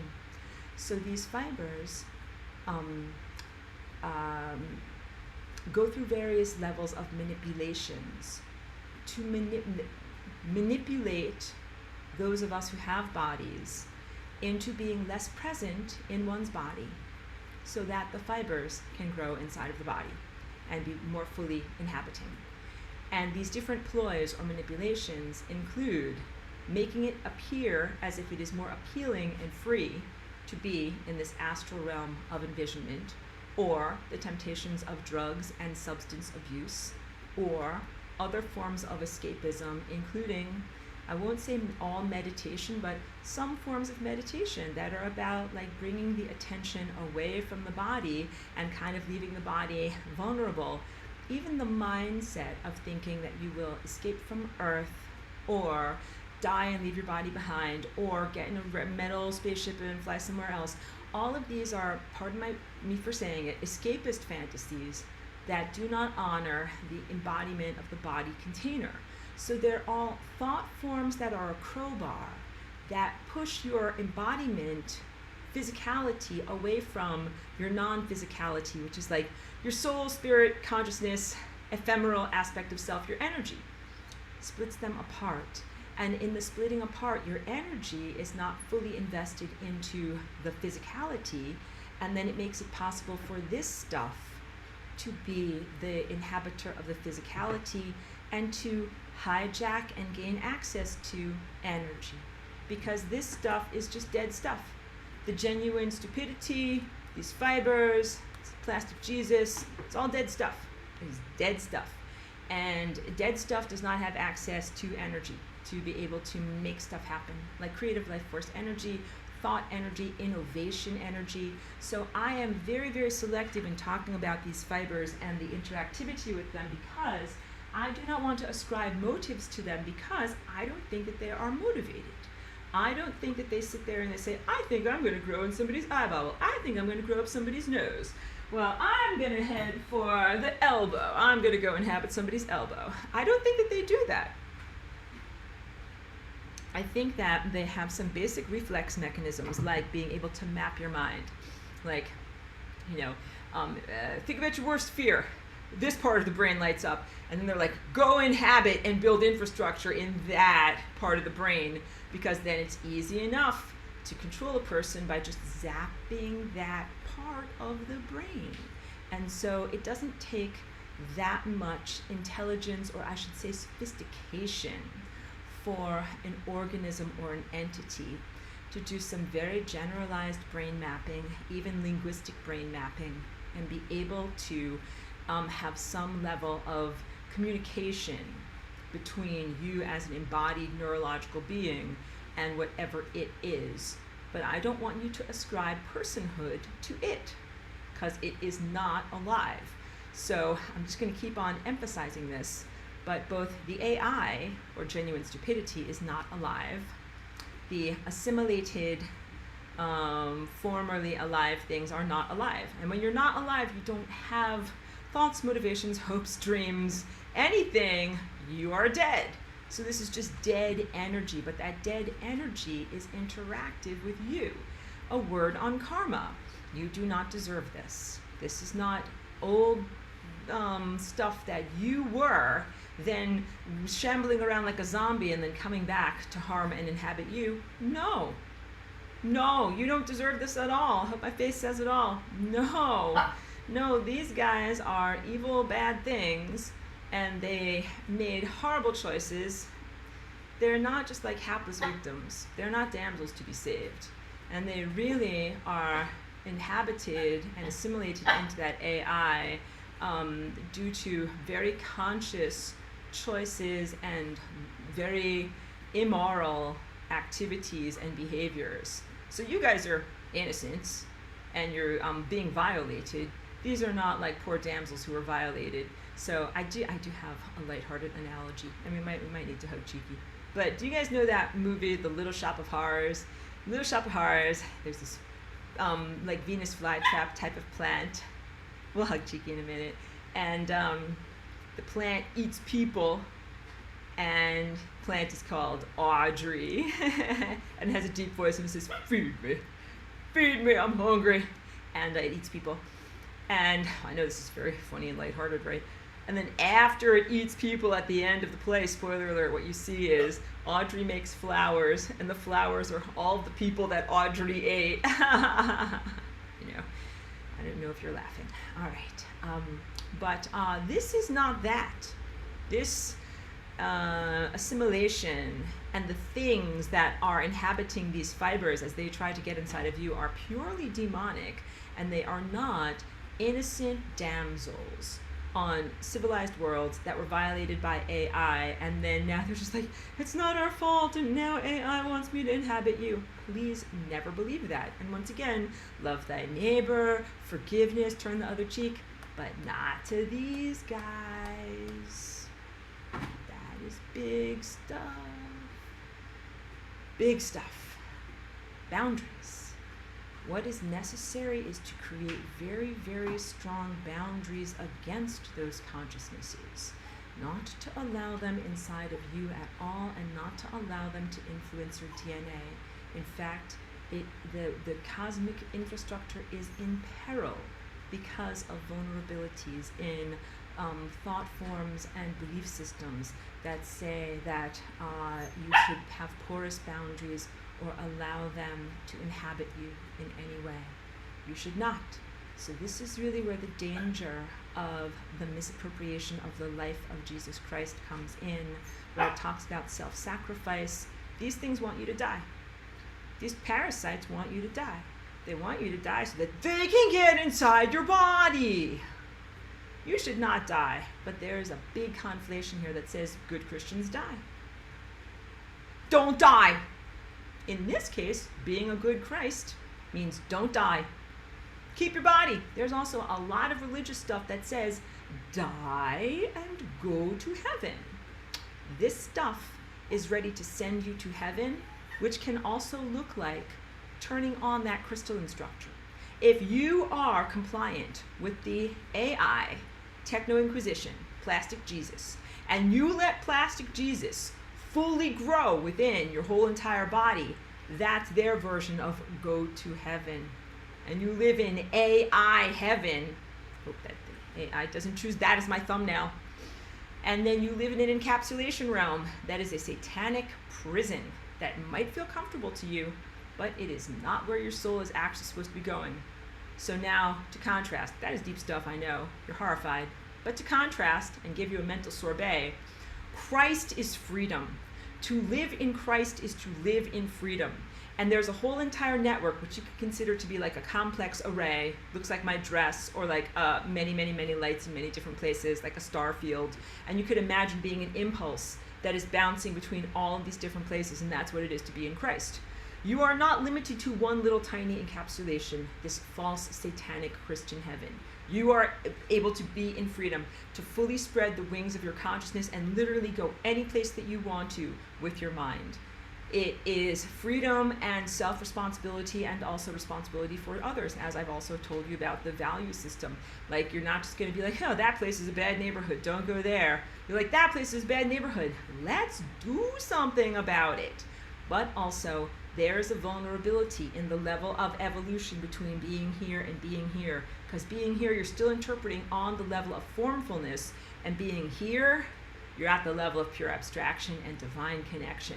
And that is the sense that you have to use to navigate this present time space. Because all the fibers have gotten into people's pineal glands. Nobody knows what the F is happening or which direction to go. And instead of being like a Roomba robot, like going around blindly, bouncing into things, not knowing what's going on, which that serves the enemy very well. But no, what must happen is you must learn to navigate using a higher sense. So using that higher sense within your own body, you must begin to make an assessment. Who's the real me, who's not the real me? Go back to that drawing if you want me to, but you know, there's the black fiber, the pink stuff, and the white crystal. The pink stuff is not the real you. You got to be able to use your finer senses inside of you and feel that there's an implant that they put going in your spine, or an implant in your central nervous system, implants in your skull. Like, that is not the real me. And then be capacitated to remove those implants. And none of this is an imagination game.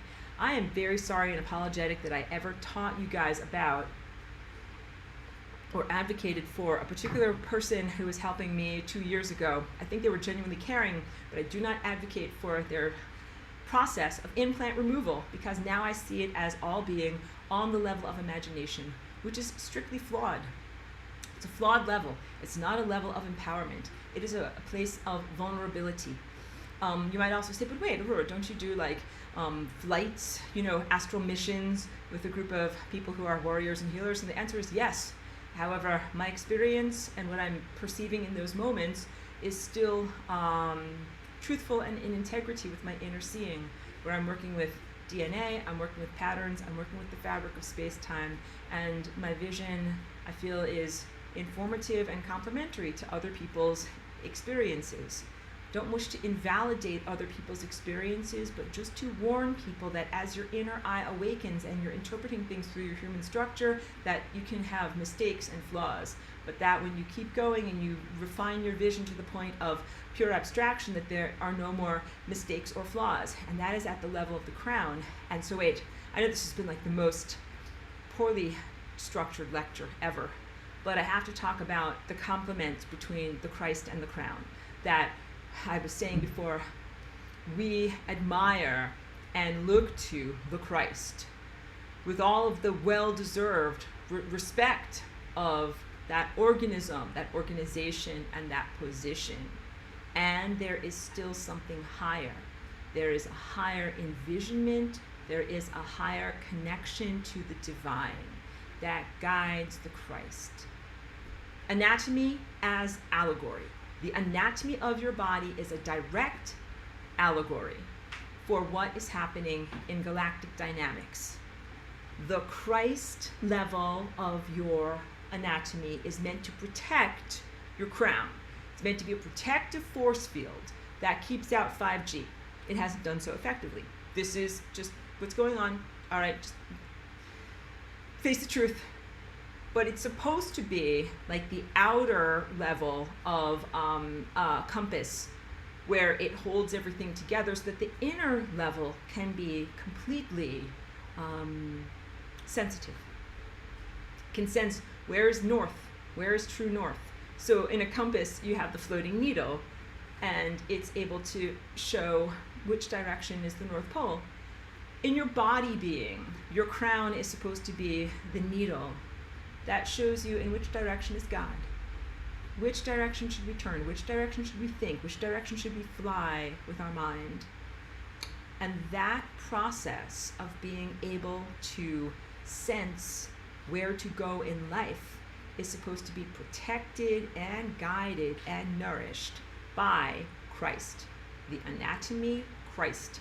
The teacher, Christ. the organism network. There have been very, very real problems with the behavior and efficacy of the protection of Christ.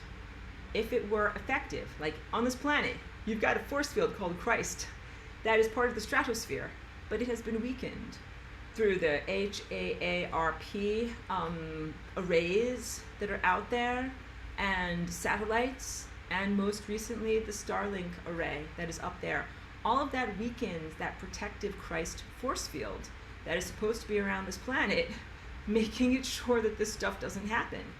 Like, I am not pleased in any way to come here with that level of information to be able to tell you that there have been failures or diminishments or not totally effective levels of protection at very high levels. That should just pretty much tell you bad stuff is happening at pretty high levels, all right? Your own body architecture as allegory for the larger galactic infrastructure. And in your body, if your pineal gland is blinded or incapacitated, and that's the very thing that you would use to clear out your body. Because when your pineal gland is activated, you can see pathogens and fry them. You're like, that's a pathogen, incinerate, get it out of here, that's not supposed to be there. You can do that stuff. But if your pineal gland is incapacitated or harmed or removed in some way, then you can't use it to clear your body. So what do you use to clear your pineal gland? You must use your crown. But here's your crown. Your crown is talking to you like this. I'm a very delicate apparatus. I'm a super sensitive sensory organ. I'm not meant to touch stuff and junk and garbage. I am meant to touch on God. And you're going to talk to your crown. You're going to say, look, crown, you got a lot of stuff and junk and garbage on the pineal gland. You got to clear it off. And you got to use your highest divine sense to be able to clear out the stuff and garbage from what is happening at this level, so that way you are fully capacitated. And that is actually even more of a positive solution than just flying rainbow lasagnaing up and over the garbage.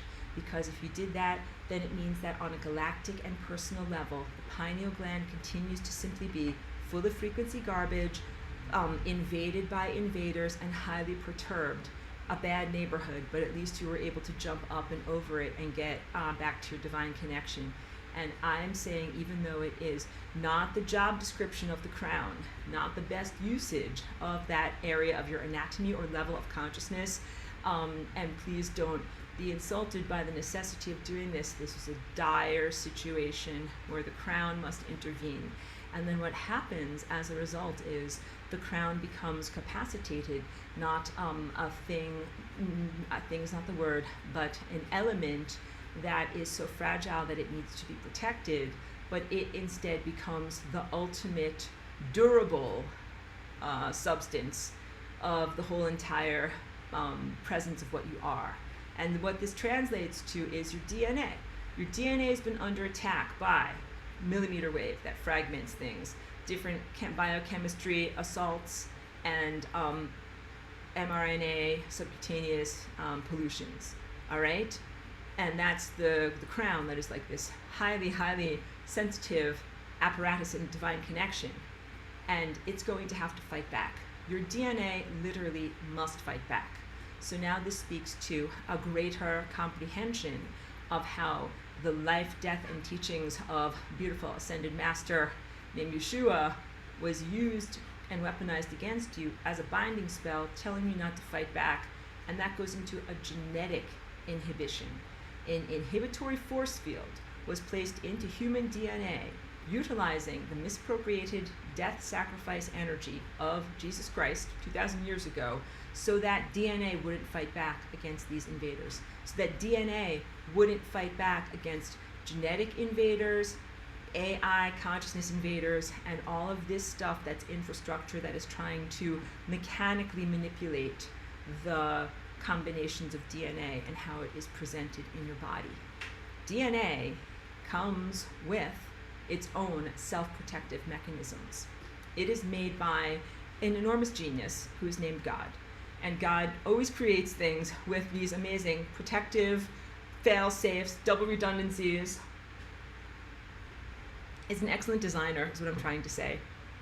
And these are dormant capacities within the DNA of your body right now, that when I flying rainbow lasagna, those are the things that I wish to awaken in this body, and for you guys to use that as a template, and in all of you as well.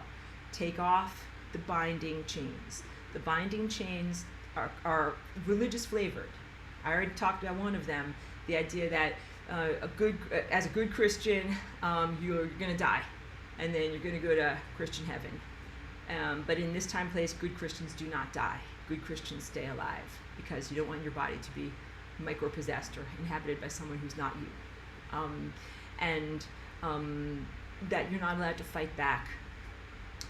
That's one of the really, really hard ones, because people have embodied and embraced that non-violence as a value and as a definition of what it is to be an ascended master.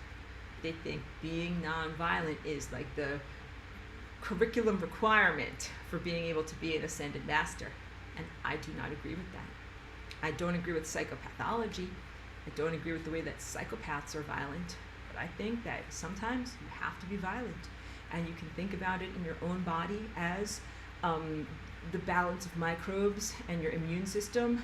You know, on a cellular level, you're gonna have to kick ass. You got microbes coming inside, trying to invade you, all these different pathogens, and your body's immune system has to fight back. That is part of what keeps you alive and keeps you here. And I've used this example in class before. You know, pathogens that might be, let's say, on the sink in your bathroom.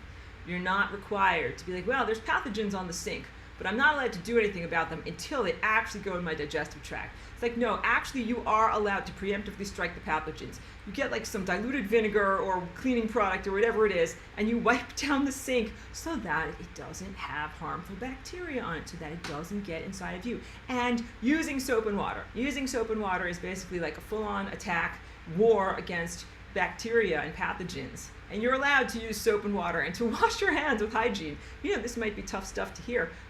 In the Dark Ages, the Spanish Inquisition told people not to wash, that was not allowed. It was not like, you know, in respect to all life, and in respect to microbial life, thou shalt not kill thy microbes. No, it was really like about shame and implanted guilt.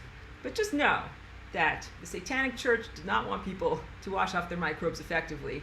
But washing off your microbes effectively is a form of valid preemptive strike that is needed to protect you so you can actually be here and be alive.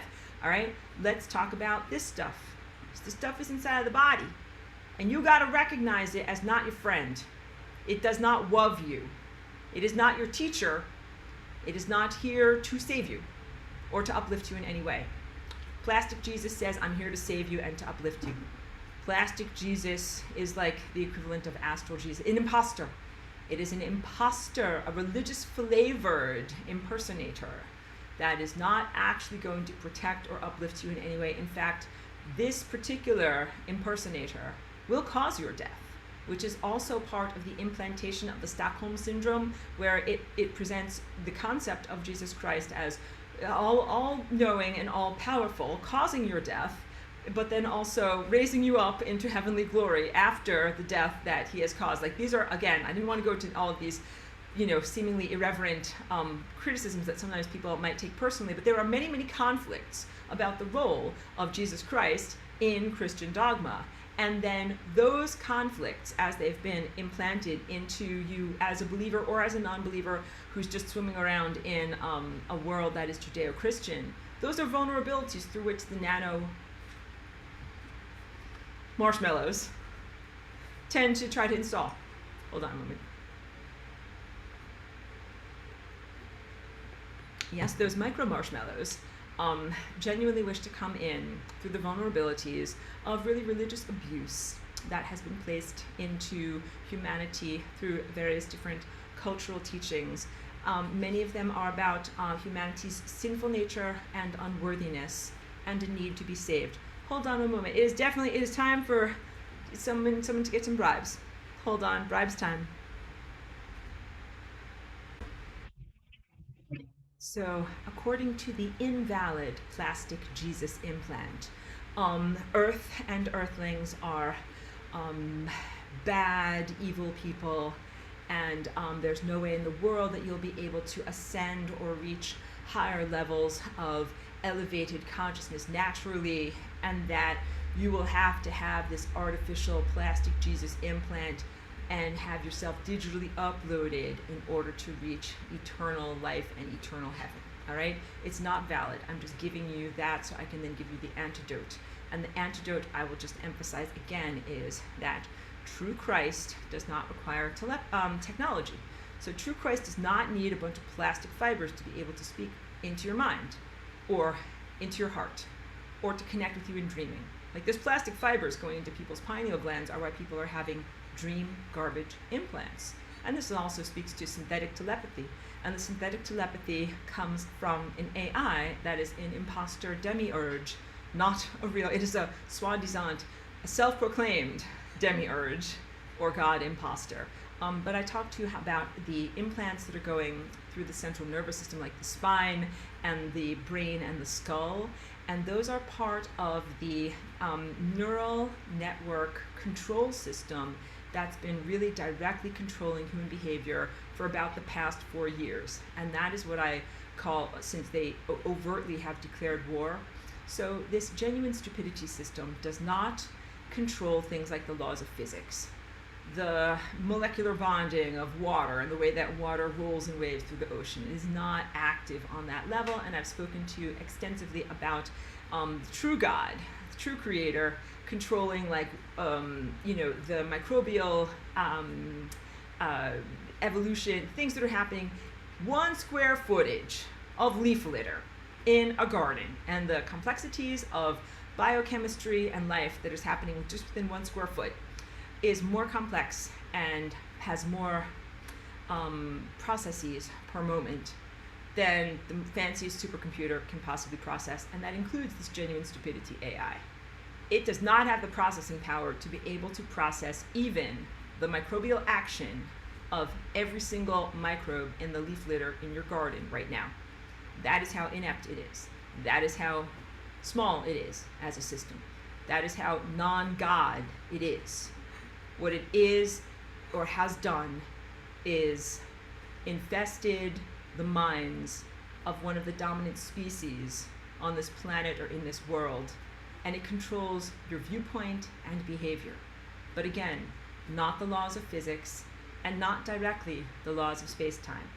It only controls the laws of space-time indirectly through controlling you or influencing your pineal gland, putting false light garbage into your mind, and directly controlling through the crystalline struts and mechanisms human DNA, because your DNA is connected to God. So this is an assault on God, because God is sending signals for DNA to do a beautiful dance and to dance like this, and the plastic Jesus is sending signals for the DNA to do a bad dance like this. It's not a good dance. It's not a good dance. It is not only not in connection to divinity, but it is an incorrect dance. So it's not like it's just a valid alternative. Like, it's not God's music, but it's still music. I'm being very silly in this whole thing, so you get it. It's not music at all. It's chaos and noise. Noise to signal ratio. So it is not a valid presence. Also, so you cannot contextualize this, because these invaders miscontextualize all the time, and they will try to miscontextualize themselves as merely an alien civilization trying to come inside. This is what they say. I'm just an honest alien civilization trying to make it in this crazy world. Can I please come inside of your planet, come inside of your body, and do a bunch of stuff, except it doesn't say, can I please?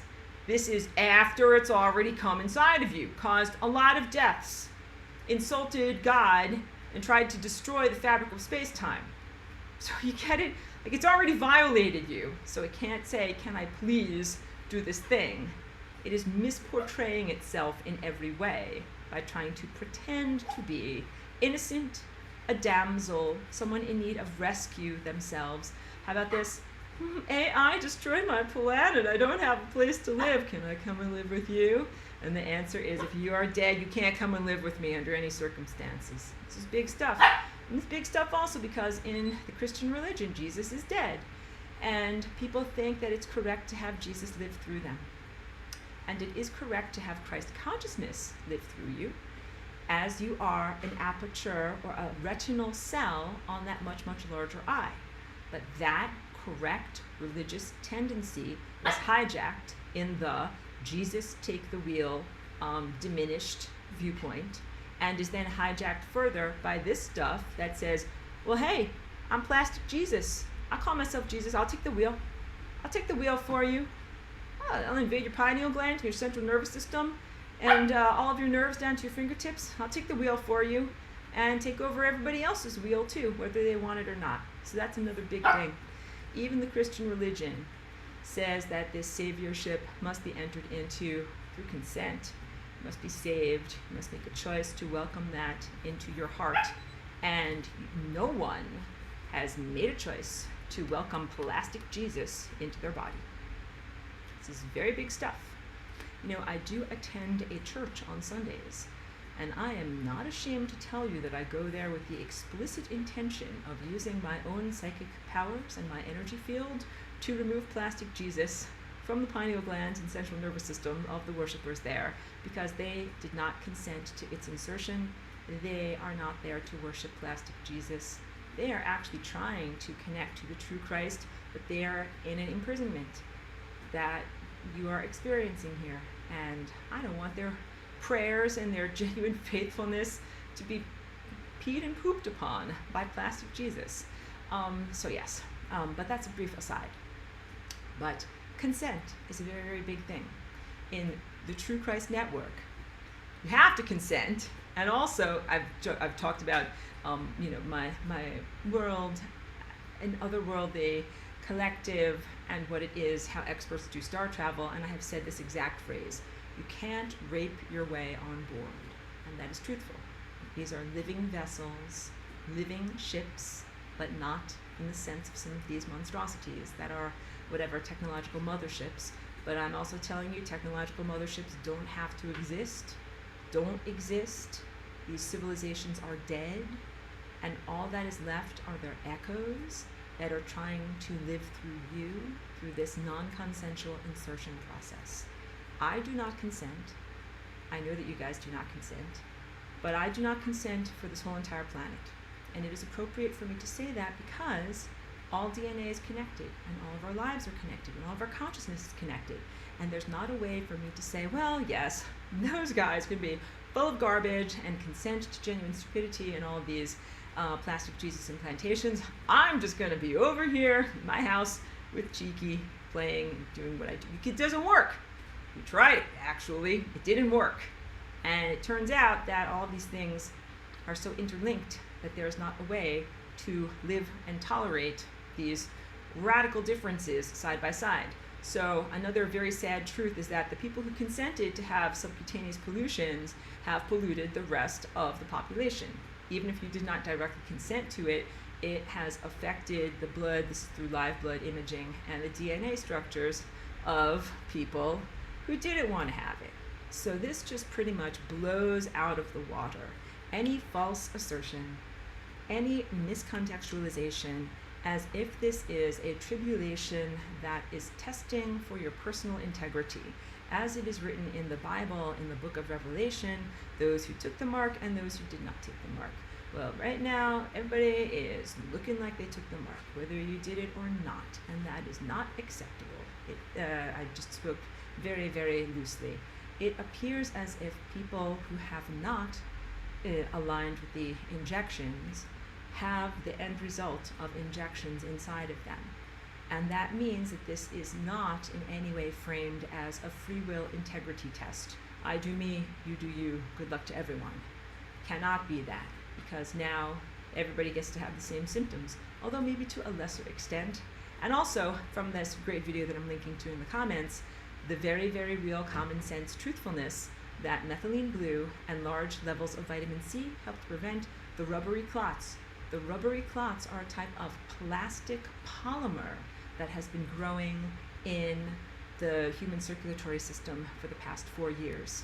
And it is something that grows in the presence of the millimeter wave, but if you build a Faraday cage around, it doesn't grow. These are like my own personal Faraday cage. That's why I'm always using them and putting them around me and doing all these different things with them, I am constantly protecting myself from this stuff. And so wait, positive stuff. So what do? I take methylene blue and large levels of vitamin C, and sometimes I take like 3,000 or 6,000 units of vitamin C. I take a lot more than what they say you need. And I think this is why. I just have been listening to my body. The video also talks about EDTA, but I don't advocate for that because it can be dangerous. Like their practitioner, they do it intravenous chelation therapy, but I would not suggest that a person does a DIY approach. So I would say find an expert if you're interested in that at all. Don't just DIY. But vitamin C, you can't overdose on that, and it's super inexpensive, and it's totally available. But also, I think you would have to eat like a gallon of orange juice every day to get that much vitamin C, and I don't think that's healthy to do. So get the supplemental vitamin C, because I think otherwise that's a lot of oranges. But vitamin C really does help. Methylene blue really does help. And what I do in my own body, in my own experience every morning, because they try to garbage dump at night, is I use my highest faculty to clear out my pineal gland. So I wake up in the morning, there's a bunch of garbage. I use my highest faculty to clear out nano wetware, specifically around my pineal gland, get my eyes and my inner structures clear. And then once that gets clear, then I go through my body, then I go through my bloodstream, and then I start to do other people in the world, and then I also do eradication of those crystalline structures in me. So here's what I've also learned in terms of strategy. The fibers are self-assembling, and they remind me of memory wire. If you've ever had one of those pairs of memory wire glasses, like you can twist those glasses, you can step on them, you can stick them in your back pocket, and they pop right back into shape. That's what these little black fibers remind me of. So I use my own telekinesis to unzip and unmake these fibers all the time, kind of like breaking their bonds. And then they zip back together because they're memory wire. So it's a constant effort that is a bit wearing on my attention, my tendril of attention, to have to do this, right? But the crystalline structures, what the memory wire is assembling, the crystalline structures, they take more time. They are also more expensive to produce. They are more rare. So the black wires, they're cheap. You understand, like stuff is sprayed in the air, that stuff goes inside, that's like cheap disposable infrastructure. But the crystalline stuff that they're trying to build, and the little emitters that they use for flashing light around your body, those things are expensive. They're expensive in terms of the rarity of the materials that are used to build them, and the time and effort that the little machines need to take to put them together. So if you can awaken your inner eye and your higher faculties to the point where you can incinerate those guys, that is the way to do it. And I do that in my body, and I do that in other people's bodies too. So yeah, it just depends on how much gas I have in my car, but I always try to serve the collective as much as I possibly can. And again, it is an ongoing cleansing process. I call it scrubbing the toilet. But it does seem to give temporary relief from the inundation. So not a total solution, but temporary relief. And that those constant efforts are how I am able to be here talking to you about this. Because this stuff wants to be up everybody's nose and in everybody's brain, and just definitely does not want me to be able to be talking about these things. So not only like you guys have watched me over several years, like regaining myself, rebuilding my health, looking good and feeling good again, but also clearly like my mind is not controlled. My mind is not controlled, and my emotions and my motivations and my viewpoint are not controlled, and I speak freely even as this stuff tries to distract me, or whatever, it can't control me, but it just tries to throw me off my game or to distract me in some way. I think you witnessed that during today's very haphazardly structured lecture, because it can influence one's cognitive abilities. So that means that this stuff can inhibit your memory, like you're trying to get ready to go somewhere and then you're like, forgot my keys, or like I forgot that important thing, you're already halfway down the road. And it's very, very hard. It's hard to keep your attention focused with this stuff on. Okay, hold on. Cheeky, we'll hug you. We'll hug Cheeky. We'll do the questions in the comments. Cheeky, do you need to go outside? Do you need hugs? Do you need to go outside? Is this what we want? We'll let Cheeky go outside.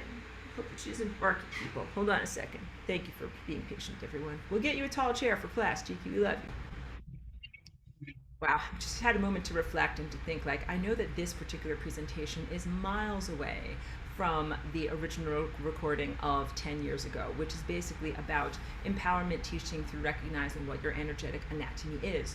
I am very, very protective of you guys, because it's like, if you were young ladies and I was teaching you about, like, this is your uterus and this is your monthly cycle and all these different things, like, that's what you should be learning about. But then there are all these things that are trying to hijack your reproduction. And I have to warn you about all these things, and these things are causing different unnatural symptoms and behaviors that I also have to warn you about. So in all of these different ways, I wish that I could just be mentoring you into becoming the beautiful young ladies that you are meant to be, and gentlemen, of course. I have to speak about these things that are anti-Christ. I really just want to talk to you about Christ and the definition of what Christ is. So this stuff is pure hatred. It is hatred in the way that it treats the body. It is hatred in the way that it exploits your energy and drains the host and parasites. It takes and it does not give, and is incredibly harmful and pathogenic. Christ is so loving, so compassionate, so correct and accurate in its behavioral assessment of who you are, and accurate in its exemplification of cosmic law. I have to stop Cheeky's bark. Christ is love. And this stuff tries to tell you you're a bad person and that you're not worthy of love, and it even tries to diminish the biological signal of love, let's say cell-to-cell communication within your own body and metabolism and light body. And the frequency and feeling of the true Christ is so different than plastic Jesus. And once you feel it, like, you will never be fooled. You will never be fooled by an imposter. But if you have not yet encountered that feeling and don't know what it is, then you might not know that there is something real. But I mean, this stuff that I've encountered from this has been 100% malevolent. It hasn't been able to do a convincing impersonation of something truly loving. So that's also how I've not been fooled by the plastic Jesus that has attempted to come inside of me. Not only does it not feel like Jesus or anything loving, it doesn't feel good at all. The Techno-Inquisition is 100% accusatory, and it is a 0% accuracy in terms of being a lie detector. It implants false accusations. Here is how invalid it is as a lie detector. It will first implant a thought form or a feeling inside of you. Then it will accuse you and judge you of the very thing that it implanted inside of you. For example, you're walking down the street and you see whatever, a pile of oranges, and it implants within you the desire to take those oranges. They're not yours, you're going to steal them. And then it judges you based upon that implanted desire. Then it electrocutes you based upon that perceived guilt and shame. This is a totally invalid and disgusting power abuse, misappropriation, and miscontextualization, as it is not educative at all. It's not teaching you anything. It is 100% an assault. And all of these things that I have to do are an assault on my Christ and my Christ connection, because I have to do this scrubbing of the toilet instead of doing much more fun and expansive things with my higher faculties. So it is an assault for all of us not to be fully telepathic, not requiring technology, having amazing conversations, working on amazing reality collaborations, physical healings of your body, and amazing infrastructure, the most magical, supernatural, divinely ordained, positive, fun, and comfortable moment-to-moment experiences. That's what we're supposed to be experiencing through this planetary ascension and through the awakening of your psychic gifts and your natural telepathy and your connection to Christ. And you know something? You can't do that because there's problems everywhere. It is not possible for you to be like, oh, I'm just going to be happy in my own life and just do what I got to do, or just be happy on my own planet, or we'll just have Club Christ and forget about it if there's problems everywhere. There's problems everywhere. It means that you cannot just be happy and in your own psychic fantasy world. And this is also a great part of the recognition or realization of what it is to be in Christ. When you awaken your higher faculties, you start to feel everything. You become an antenna that picks up frequency, and you pick up the frequency of everything. And it becomes so unbelievably uncomfortable to be around these harmful, pathogenic, bad frequencies. And that is what my life has been like for the past 4 years. Like, my inner antenna has been picking up the worst music from the millimeter wave and the military installations and this stuff and the injected and the genuine artificial intelligence, the genuine stupidity. The genuine stupidity plays very, very bad music, meaning that it tries to create events in reality that are harmful, that cause death, that cause either cell death or personal death or planetary death. And it hasn't done that successfully, but it has made a bunch of trouble, made a bunch of inconvenience, made life unpleasant, not so low quality of life, not beautiful, ice cream and rose petals type of ascension.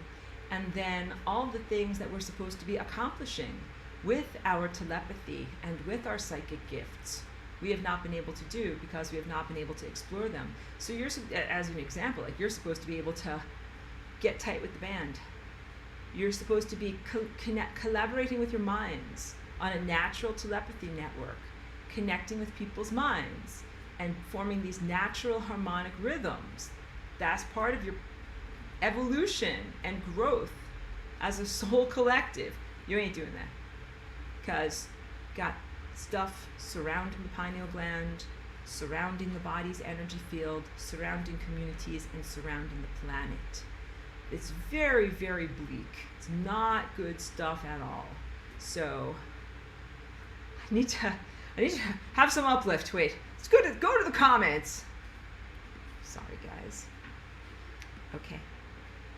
Allison, thank you for being here, says, also, AquaTrue has above counter and below sink reverse osmosis water filter systems. Both work great. Good to know. So Allison recommends AquaTrue reverse osmosis. I think that is one way that you can get rid of contaminants as well as the F word. And I think some people are doing water distillation, but just be mindful that when you distill water, you have to remineralize it. Can't make my mouth work because it can draw minerals out of your body. So if you drink it for many, many consecutive weeks, it can take minerals out of you that you actually want into you. But that can also be effective. Pedro says, yes, Plastic Jesus wants to save you as a file in the Matrix. Thank you, Pedro. Pedro, we have to thank you. Pedro's got a great capacity to boil down everything that I say over like the course of an hour into one little statement. That's exactly it. Let's read it again. Plastic Jesus wants to save you as a file in the Matrix. You got it. You totally got it. And from the assaults, the non-healthy narratives promoted by the genuine stupidity system over the past several years, they're all diminishment stories. None of these are elevation stories. None of these are about like, yeah, and then you got famous and became a millionaire and, everybody, whatever, loved what you do in the world. Like, none of it's about that. Almost all of it is about like just having a very materialistic existence, having a car, having a job, receiving money, having a bank account, paying car insurance, like a very, very mundane existence and not a superstar elevated existence. And we're all supposed to be having the most superstar elevated experiences right now. Like, you guys don't even know how much your present life does not match with what your life is supposed to be like on this path of ascension. Pedro's got a great question. He says, how much methylene blue should we use? The answer is literally 1 drop, not a full dropper's full. So it comes in a little bottle with the dropper top, and I think there's 20 drops in each dosage. 1 drop.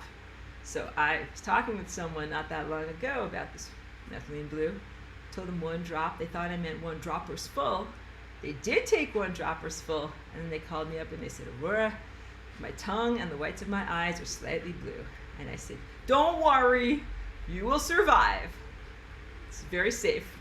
But also, you took 20 times the dose that you actually need to take. All right? So basically, in short, this methylene blue was used as an anti-malaria medicine from the 1800s, even into the 1900s. A lot of people would not comply and take it because at the doses that it is effective against malaria, your pee-pee turns blue and green. They're like, my pee-pee is blue and green, I'm not going to take this medicine anymore. So then they found better alternatives. But this blue stuff, here's what it does. It prevents this stuff from hijacking your electron transport chain. This stuff feeds off of the electrons, the natural energy source that is in your body. So your mitochondria have this process that's called the electron transport chain, where you take glucose, run it through like 13 enzymatic changes, and then come out with ATP on the other side. And these changes happen at the level of subatomic anatomy, which includes electrons, the electron transport chain. And these guys are like parasites, and they're looking at the electrons because these are like circuitry. I'm upside down. I'm upside down. These are like circuitry. And they're like, hey kid, nice electrons you got there. Be a real shame if someone came along and stole them. And then that's what they do. Methylene blue prevents that from happening.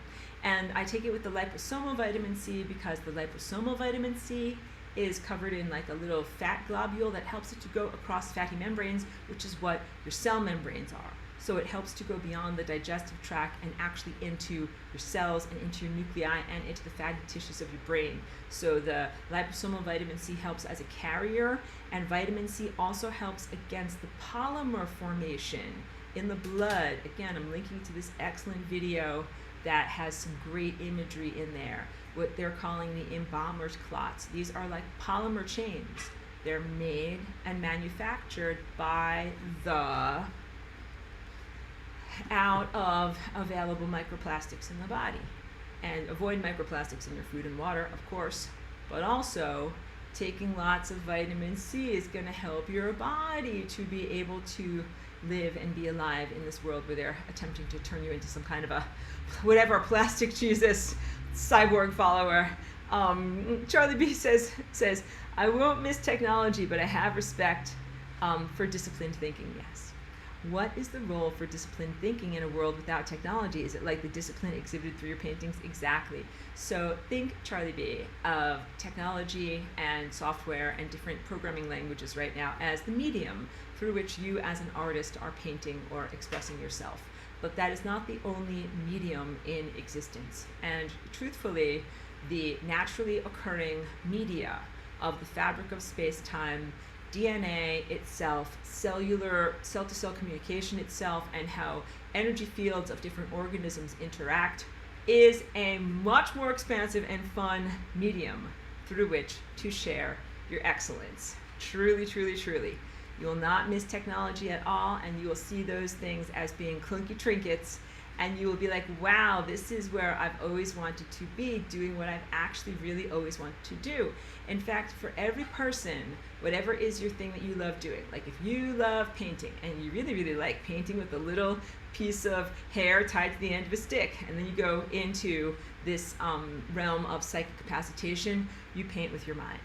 Paint with your mind. You're like, this is even better than painting watercolors with a tiny, hair on the end of a stick. Like, the colors are even better. I can do even more with my mind. Same thing with if you're an artist, a musician. You're like, I love to play on my synthesizer. You will love to be able to play with tones as an expression of harmonic truth in the true telepathic realm of Christhood and, let's say, larger galactic society. Everything. Let's say you really, really like making food or eating food. There are the analogs of that in terms of nourishment and sustenance, serving others, but it's idea structures, because that is what sustains you. So you will not be like cooking a Christmas turkey for someone. You would instead, or whatever, making a cheesecake, you would instead make a set of idea forms for them that sustain them, and not just for one person, but for lots of people. Because if you're a good chef, then you have a whole restaurant and everybody likes to eat your idea thought forms. Like, all of these things that you love doing, you can do on the highest level. And none of this is escapism, because I'm not saying that you have to die and go to heaven to do it, or that you have to leave your physical body to do it. Big key takeaway, you don't have to die to be in Christ. Although the Christian religion says you must die to go to Christian heaven, I tell you, you do not have to die to be in Christ. I didn't say that enough about my teachings from 10 years ago. There's a distinction between your pineal gland and the energy field that the pineal gland actually emits.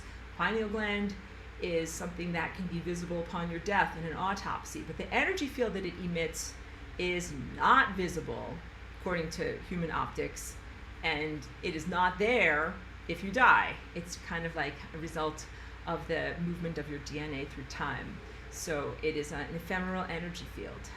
But this is your light body, which is actually your eternal body, and it is actually something that, if it is coherent, stays around for a very long amount of time. So you're in your physical body, building your coherent light body, and also getting a chance to explore all of its senses. And also, no man is an island, so that means you're not just doing this as like, I'm the one lone light body person, there's no one else all around. Like, no, you light body needs a community, just like your physical body needs a community and an environment. And so you have the light body in a community and an environment. And this is why you can't just be like a happy person when everybody else is subcutaneously polluted. Oh my goodness, I know, thank you. It's been a marathon. Mitch, thank you for being here, has a question and asks, if everything is energy, shouldn't there be a way to energetically delete the nano? Yes, and there are many things that are intellectually in conflict from what I know should be happening versus what actually is happening. As I have been fighting this directly for the past 4 years, many of the things that I'm like that should work, but it doesn't work. That should have fixed it, but it doesn't fix it. It should be done. Like, theoretically, I should be flying rainbow lasagna-ing and just doing my dance and never scrubbing the toilet directly with my crown chakra at all, and that was not enough. That is how I know that we are in a circumstance and a context where all the things that you think should work may not actually work.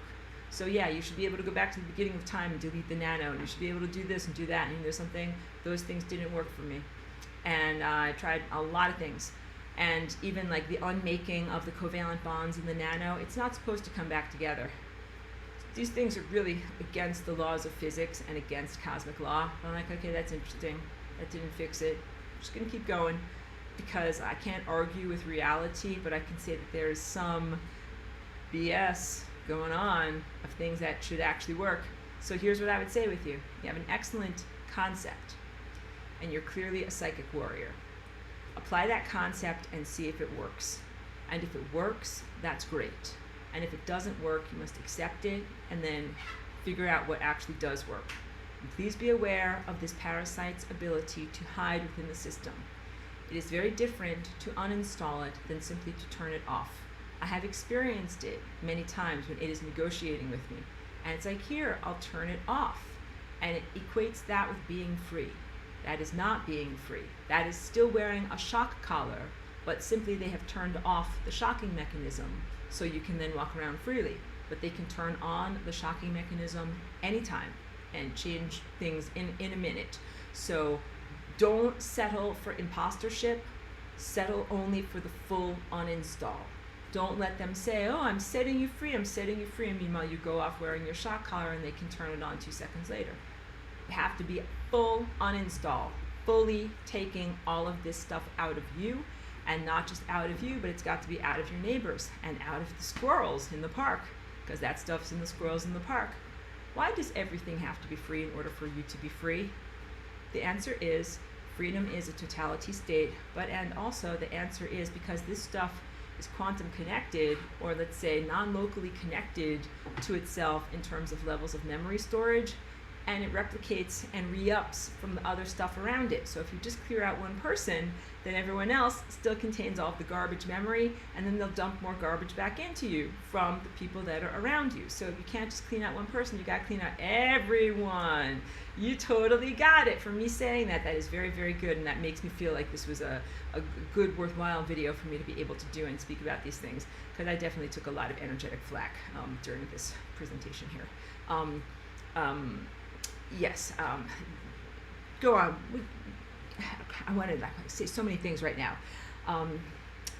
Yeah, because I mean, like, I work with this group. We've done all sorts of different things to try to attack and diminish the AI, dismantle its software, put in new software packages, all these different things. Like, so many things that should work didn't actually work.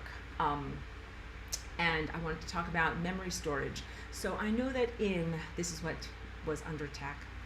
In your mind, because of computers the way they are shaped right now, you might envision a centrally located data storage, and then that feeds or connects with all of the individual fibers that are placed into people's bodies. But that centralized data storage does not actually exist. All that exists is the data storage that is inherent in each one of your bodies. This is both a positive and a negative, as you cannot simply go to one building or a space-time coordinate and disrupt it and bring it out of existence and then say, therefore, all of the fibers will now cease to exist and cease to function. You actually have to go into every single experiencer and every single squirrel in the park and remove all of the fibers and also all of this stuff. There's something called a quantum dot, which is it's the crystalline structures. The crystalline structures that carry false light have unique properties as a metamaterial, partially made out of plastic, but they are, just to put it, like, when you are able to awaken your higher faculties and you can feel outward, you can be like, that's weird stuff that shouldn't exist. It is weird stuff that shouldn't exist. It is a form of matter that is not naturally occurring, and that can only occur under these very, very artificial conditions, and is an aberration. It's something that should never exist, and it is connected. It's all connected together. You gotta clear out everything in order for everything to be free.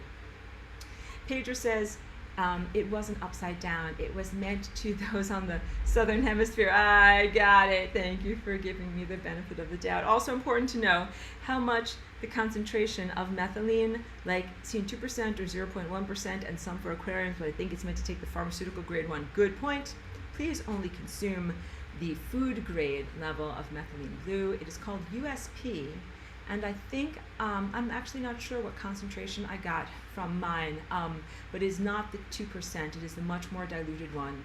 And in the modern research that's going on, although you won't die if you overdose on methylene blue, there's a graph like this in terms of efficacy at low doses and efficacy at high doses.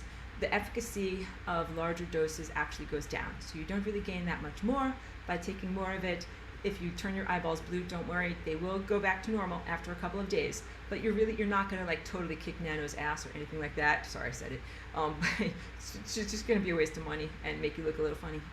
Yes, so really one drop is all that you need. And Meech says, what does zeolite do? Does it work with the methylene blue? So, ordinarily, I think zeolite is a good thing to be taking.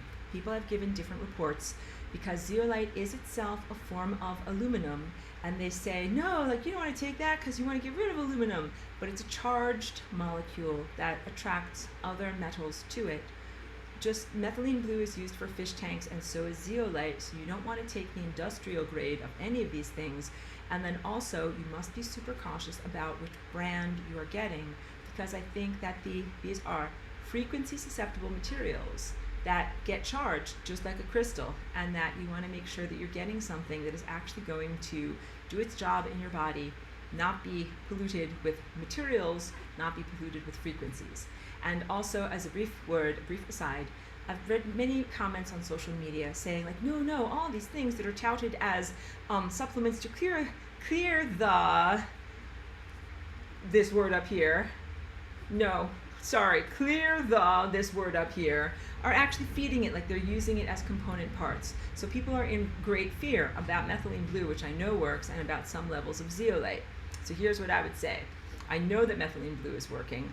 With zeolite, I think you have to choose your brand selectively, and I actually do have a brand that I really like a lot. Sorry, I'm off camera over here because I have it right on hand all the time, because this is the one that I like, that is called Masterpiece. I don't think you can see it, but this is micronized. Like the tincture itself looks clear because the zeolite molecules in there are so tiny, and this is able to actually go into the blood-brain barrier. So I sometimes sniff this up my nose because I feel a lot of these fibrous disturbances in my sinuses, and so I sometimes put that up my nose. And reports from other people who use it have also reported that they do feel more themselves, less taken over, less assimilated. So I know that it does work from my own anecdotes and from other people's anecdotes. But then I also think not all zeolites are created equally, and that maybe some brands aren't that great. But what I do think I would stay away from at this point is anything C60. I think shungite is great, but I think that C60, because it is a carbon molecule that is very similar to carbon nanotubules, which is similar to what this memory wire stuff is that you do not want inside of you, I would say yellow caution flags on C60, because I think that that can be hijacked and turned into the very network that you want to dismantle. And same thing with the terahertz wands that are not equivalent to these healing crystals at all. So these are not emitting terahertz, these emit an array of frequencies, and they're able to make a complement, like an umbrella against the 5G. But the terahertz wands are, again, terahertz. I have a sneaking suspicion that what they're doing is just helping the fibers to integrate into the flesh more effectively, so that that way they are a helpful, less painful network in the body, as opposed to something that is acting pathogenically. But I still don't think that that's a good thing. I think that that's, again, along the lines of transhumanism, but it is not consent, because people don't know what these terahertz wands are doing. All they know is it's making them feel better. So I think that it's a war, and you have to be super skeptical of everything that you're taking and doing. You have to go by what feels right and what is working for you, but also be aware that sometimes you might get happy zaps or a cessation of punishments because you're doing something that serves the AI agenda, and not to do that. So Meech says, I'm taking zeolite right now and ordering the blue today, so just checking your thoughts on taking both. I think it is fine to take both. And zeolite traditionally is very good as an intestinal binder, which is the thicker, more chalky version that lines the lining of your stomach. And I think that it really does help in protecting, because a lot of this parasitism of this stuff happens in the guts. But you know what's great and is not hijacked? Chlorella. Zeolite and chlorella do very similar things in the body, but chlorella does not have an issue of any metallic content or any impurities if you get a pure brand, or any consideration of it being, taken and used by the very system that you're trying to dismantle. So I would say if you have concerns and you want a binding agent that escorts heavy metals out of the body, I think chlorella is the best one. And I think spirulina is pretty good for that too. But both of these things, they're sometimes grown in open vats, like outside, big giant pools, open vats. And if that's happening, sky stuff is going to get in them. So you want to make sure that they don't have sky stuff in them. So find a reputable brand. This is just the truth of just all these things. Find a reputable brand of all of these things, because you don't know if it's actually okay. But beyond whether it's a reputable brand, now I get into actual energy work. As your higher faculties awaken, and you are acting more like an antenna and a frequency-based being, and less like a materialistic being, you will start to see how your thoughts and frequency program substances. So whatever the substance is, if you get this substance and you're like, I am super skeptical of this substance, I curse it with my disbelief, like, it will change the activity of what this substance does in your body. But if you look at the substance and you're like, this substance has some merit, I think it's good stuff, it will act in a different way in your body. And also, if you think something like, I am in so much gratitude to receive this substance, and I'm not just saying it about this brand, I'm saying it about anything. I am in so much gratitude to receive what I am receiving. It does change it, but not so much that you would want to drink sewage water. Do you understand that you have to drink purified water? And actually, one of the key points, we want to take out all of this pollution stuff, everything in my notebook here. I want to take out the pollution stuff, but structuring your water. This is not just an affectation. Why do I drink out of my beautiful crystalline goblet here? It is part of structuring water. Structuring your water and drinking structured water and bathing in structured water helps you in the war. It helps you against this stuff. It helps you to maintain your Christ frequency in a world that is antichrist. You know what else helps me immensely? Large doses of melatonin. melatonin has been touted as a sleep aid, but it really is directly connected to the health of your pineal gland and your mitochondria throughout your whole body. So they give out these gummies that are like 5 milligrams to go to sleep. You don't need 5 milligrams. You need 300 milligrams of melatonin, and this acts as a cell protectant at the level of the cell membrane, because the millimeter waves tend to cause the membranes to rupture, and it also helps the body, the light body. It's a chemical that your pineal gland should be producing naturally, melatonin, but because of the light assaults and frequency assaults on the health of your pineal gland, it's not working that well. So you can support your pineal gland by taking supplemental melatonin. And some people do suppositories, but what I have found is I get the powdered melatonin from bulk supplements, and I just started putting it into this skin cream. It's called hyaluronic acid, and it's kind of like a gel, like a watery gel. So I put some of the white powder melatonin into the hyaluronic acid, and then I put that on my skin, and it absorbs through your skin. And you just try to do it at the highest dose you possibly can. Like, you know, you don't want to look like white, you know, from powder encrustment. You want to just make sure it sinks into your skin. And this is incredibly powerful. Like, these things actually really are effective. And so the melatonin, it's an endogenous, you know, chemical or precursor of cellular health in your body. It's not something foreign. It is actually something very, very natural. So if you have any questions or reservations about methylene blue or zeolite or whatever, it's comprehensible. But I think melatonin is not adulterated, and I think that it's very, very effective stuff for what we are doing, what we are facing here in this time place. I think it is hugely supportive of the body and of what's happening in your cells. And pretty affordable too. Like, you can get a month's supplies, maybe like $50, and then mix it into whatever skin cream you do. Pedro wants to know, are simple magnets good to use against the stuffity stuff? I use it on my water and it improves the flavor. So magnets can be great for structuring water. Here's my personal reportage about magnets and fibers. It's because I've been fighting these fibers for a long time. I used to have this thing that was called the anti-blank-blank bucket that was given to me by a gift from this guy that made it according to an internet video that he saw. That is like a Home Depot bucket that has like this power source on the outside. It's wrapped in copper wires, and you put water inside of it, and then you put your feet inside of it. You can do Epsom salts and whatever, and it definitely creates a pulsed electromagnetic field that affects your blood and, you know, all of your body organs, and it's supposed to be great for detox. The only problem was, this was like 5 or 6 years ago that I used this. I used to have a small amount of the fibers in my eyes, and then I did that anti-blank-blank bucket, and then I had a large amount of them in my eyes, because you know what I think happened? I think that it zapped and shorted them out, and then the system is like, oh, look at that, there's a bunch of shorted out junk, time to build some more. You know what I mean? Like, I think that it was not an effective strategy for me, because I think that there was some selectivity in the number of functional fibers that were meant to be in my particular eyes. And when I deactivated them, the system was like, there's supposed to be 7 or 8 active fibers in there, and I'm reading 0. Time to put 7 or 8 active fibers in there. It's actually not good. And there was a certain point in my journey when my eyes were so full of fibers that I could not even actually see. My entire field of vision was full of these fibers.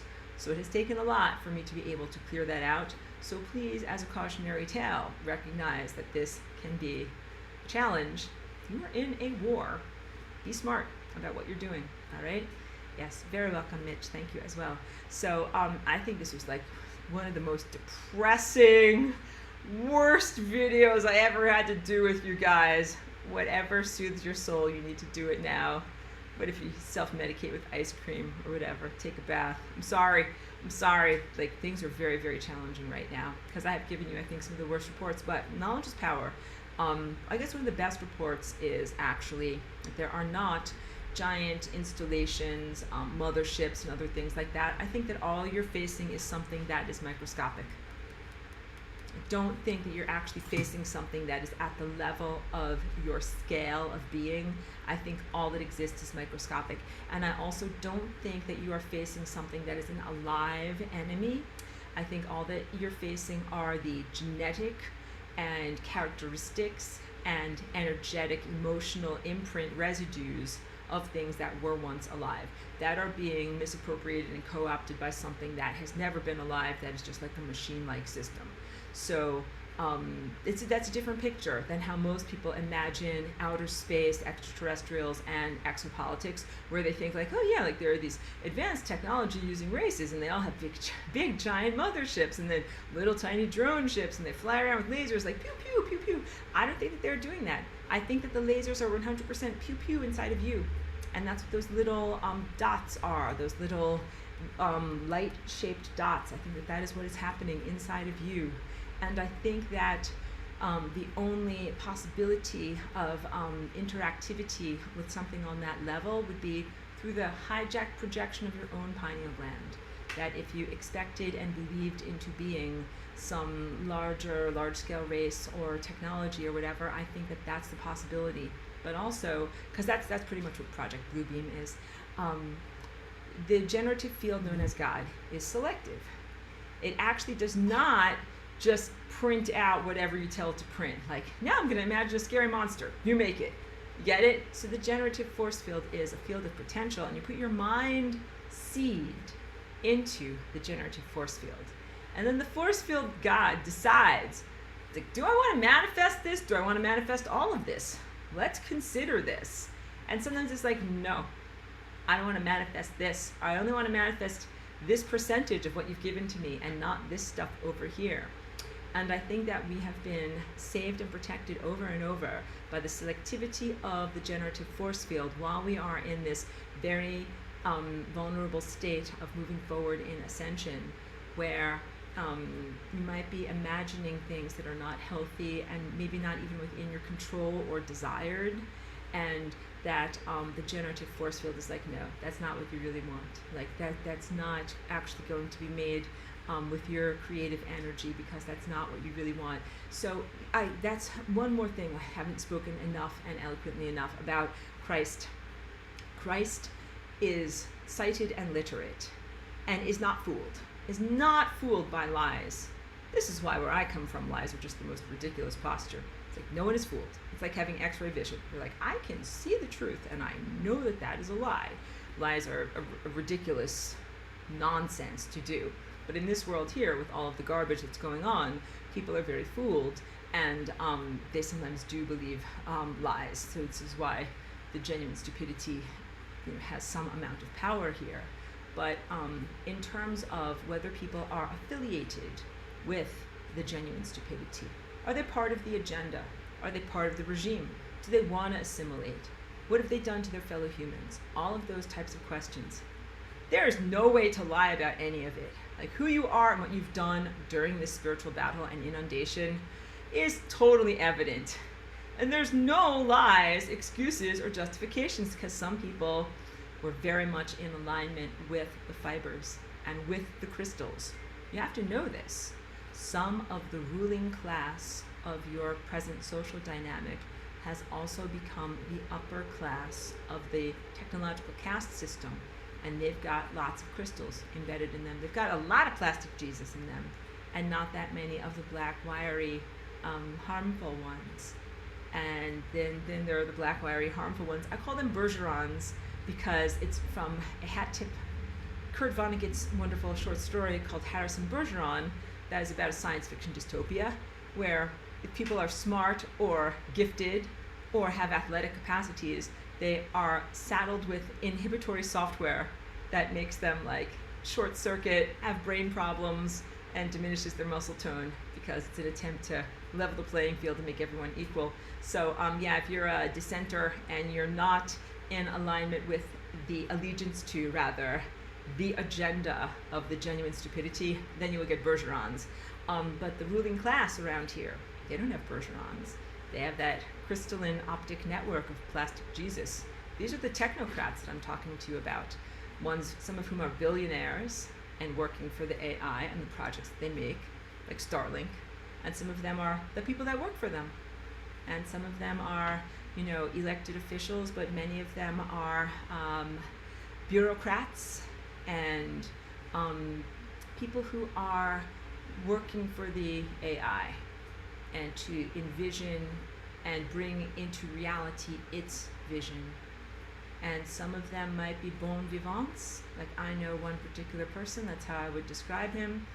He's living the penthouse life on yachts with models in alignment with the AI. And sighted, literate Christs can see everything of what everyone has done.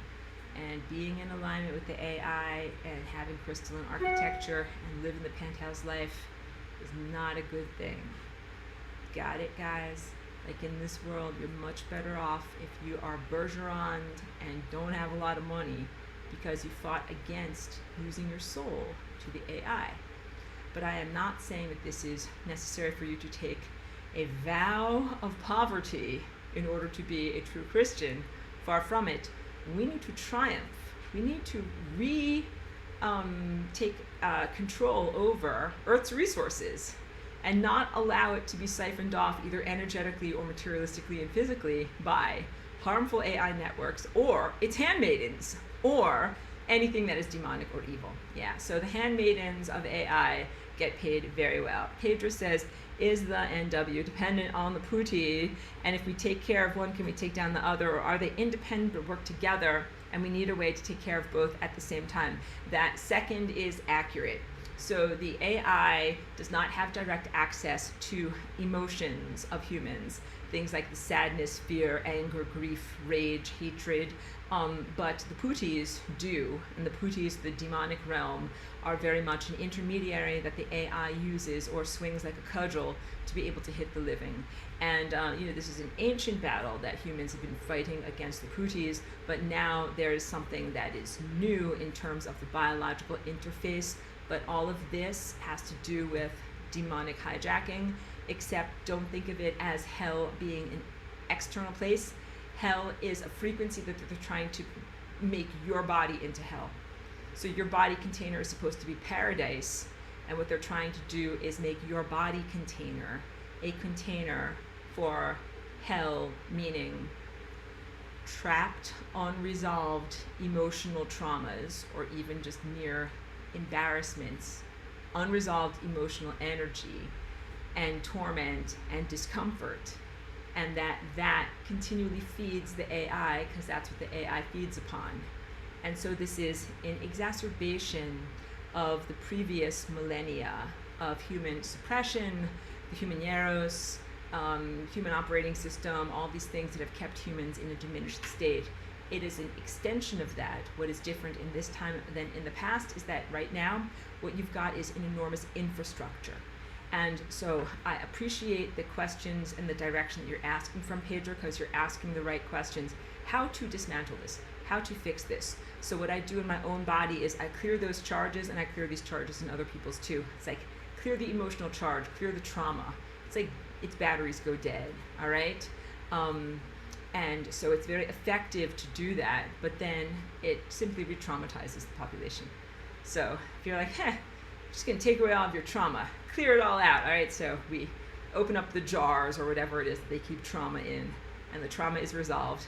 And then they come by, look at their empty jars, like, look at that, I'm out of trauma. Time to make some new trauma. And of course, it's not the same as having, whatever, a 50 long year backlog of trauma to draw upon. But still, they fry the population with some fresh 5G millimeter waves, traumatize the flesh, and traumatize the emotions, and create more of that trauma to be able to create that layer. So I haven't yet come to a decisive victory, because what I have is a constant toilet scrubbing process that kind of keeps things going. We're not down the toilet, but the process of constantly scrubbing the toilet is wearing, and not what I am truly made for. So there will be a decisive victory, but I don't have that to report to you yet. I must be just completely honest. All right. Wow.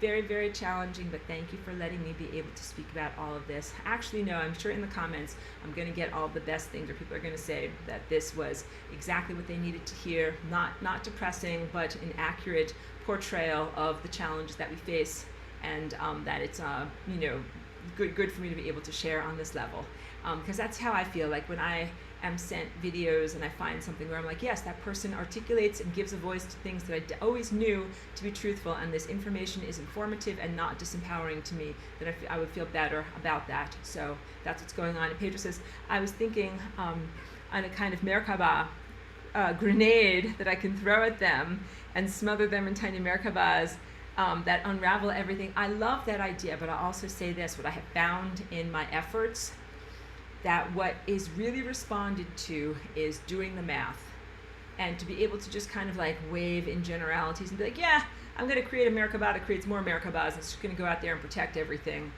I like that idea, but I think that it's going to be,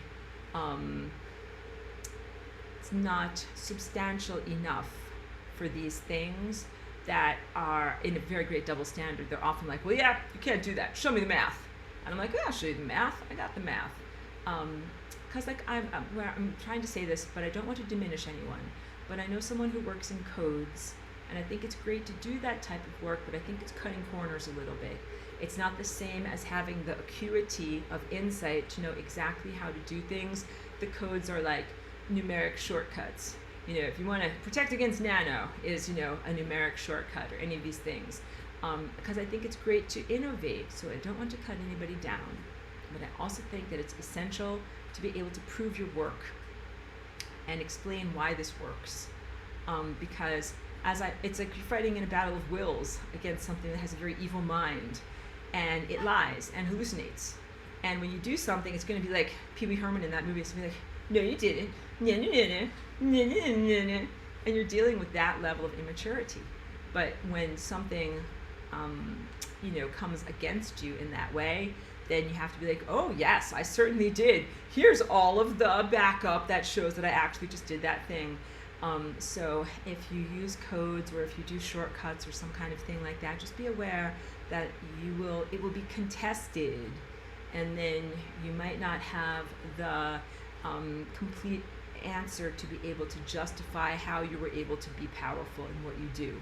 And without bragging, I am just trying to say that I very, very, effectively show my work, show my long division of what I'm doing, so that way no one can say, oh, she just made it up, or this is as whimsical and arbitrary as the very system that she fights. No, not at all. So I'm not whimsical and not arbitrary. But I don't want to shoot you down either. I just want to say, like having an algorithm or an automated Merkaba is only effective up to a point, because at a certain point it really requires direct attention. Scrub the toilet with a toothbrush. Sometimes that's just what has to happen. Okay. You know what? I'm going to take Cheeky outside. We're going to have a nice, beautiful, long walk. Thank you. Pedro says, love the non-plastic Jesus lasagna. Thank you very much for that.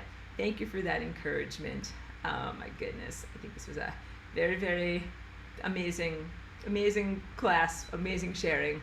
Because, I was like listening to my stuff from 10 years ago, and I'm like, I have to tell him about this, and I'm going to have to tell him about this, and so this was, again, I'm just very hard on myself, but I feel like this was not that well organized, but I got across important information in the way that it needed to get across. So thank you very much, everyone. Thank you to the people who were here for the actual recording, and thank you to everyone who catches the archive later. Yeah, Pedro says, I agree. I've been here a while. Totally. Pedro is an incredibly loyal student. I'm very pleased actually to be connected to you as a group for this class. And then I know that there are people that always catch the archive on YouTube. I'm very pleased and grateful for those people also. Allison says, thank you. Much love to you and all. Thank you very much for that. And, I think love actually really does help in this battle. So love and having fantastic rapport with other humans, but also this is why I hug Cheeky so much. You've got to hug a dog. Sometimes you can hug a cat. They're not always that into it. Hug a dog. That is one of the most effective things you can do against these implantations. Pedro says, forgot to ask, is dreaming in a dream a thing, or is the same dream? Dreaming in a dream is a thing. And some people are expert dreamers, and this is activity of the pineal gland in better times. That when the pineal gland is not under assault by all these different fibers and frequencies, then yes, you can do amazing things in terms of creating worlds, worlds within worlds, even inviting other people into your worlds. It's an incredible empowerment and a tool and a joy to be able to use our consciousness in that way. And it's very, very distressing that the dream world is full of garbage right now. But it's not always going to be that way. So just know, like, things are getting better. Allison says, is that how melatonin activates dreams? So for me, the melatonin hasn't really been giving me dreams, but also I cover my eyes with the crystals. Like, I don't want dreams. I don't want garbage dreams. I just want real dreams. So I don't know how melatonin is affecting other people. Initially, I didn't take it because I thought that if you take a supplement, then your body will not create it naturally, but I found out that is not true. So hormones like testosterone and estrogen, if you take a supplement, your body, or thyroid hormone, your body stops producing as much of it naturally. But melatonin is not a hormone. It is a precursor that is similar, like it's a precursor to serotonin. So I did find a lot of mood uplift once I got my melatonin levels up. But you know what I found the most critical thing? The texture of my skin changed. Like the 5G had been feeling like, made my skin feel like I was getting fried, looked very crispy and just dried out. And the melatonin makes me feel like I am not like 5,000 years old. So that's all I can say on that. And so I don't know how it's affecting other people's dreams, but I am pretty much not an active dreamer right now. And I wrote actually some good songs based on some dreams that I had over the past couple of years, but they were all based on just wetware garbage. That's what I would name those albums, like wetware garbage or something like that, because it wasn't really me speaking through me. So I, of course, hold the door open for, without judgment. Other people are experiencing their own dream states and what it feels like to them. And so you might be having real dreams or reveries, but I don't know if I don't know what the quality of people's dreaming was before and what it is like now. And I can't speak to the validity of it, or if it makes, melatonin makes your dreams more vivid or anything like that. All right. Okay, so, yeah, de nada. So I'll end with a joke. This is from my old friend many years ago who used to say de nalga.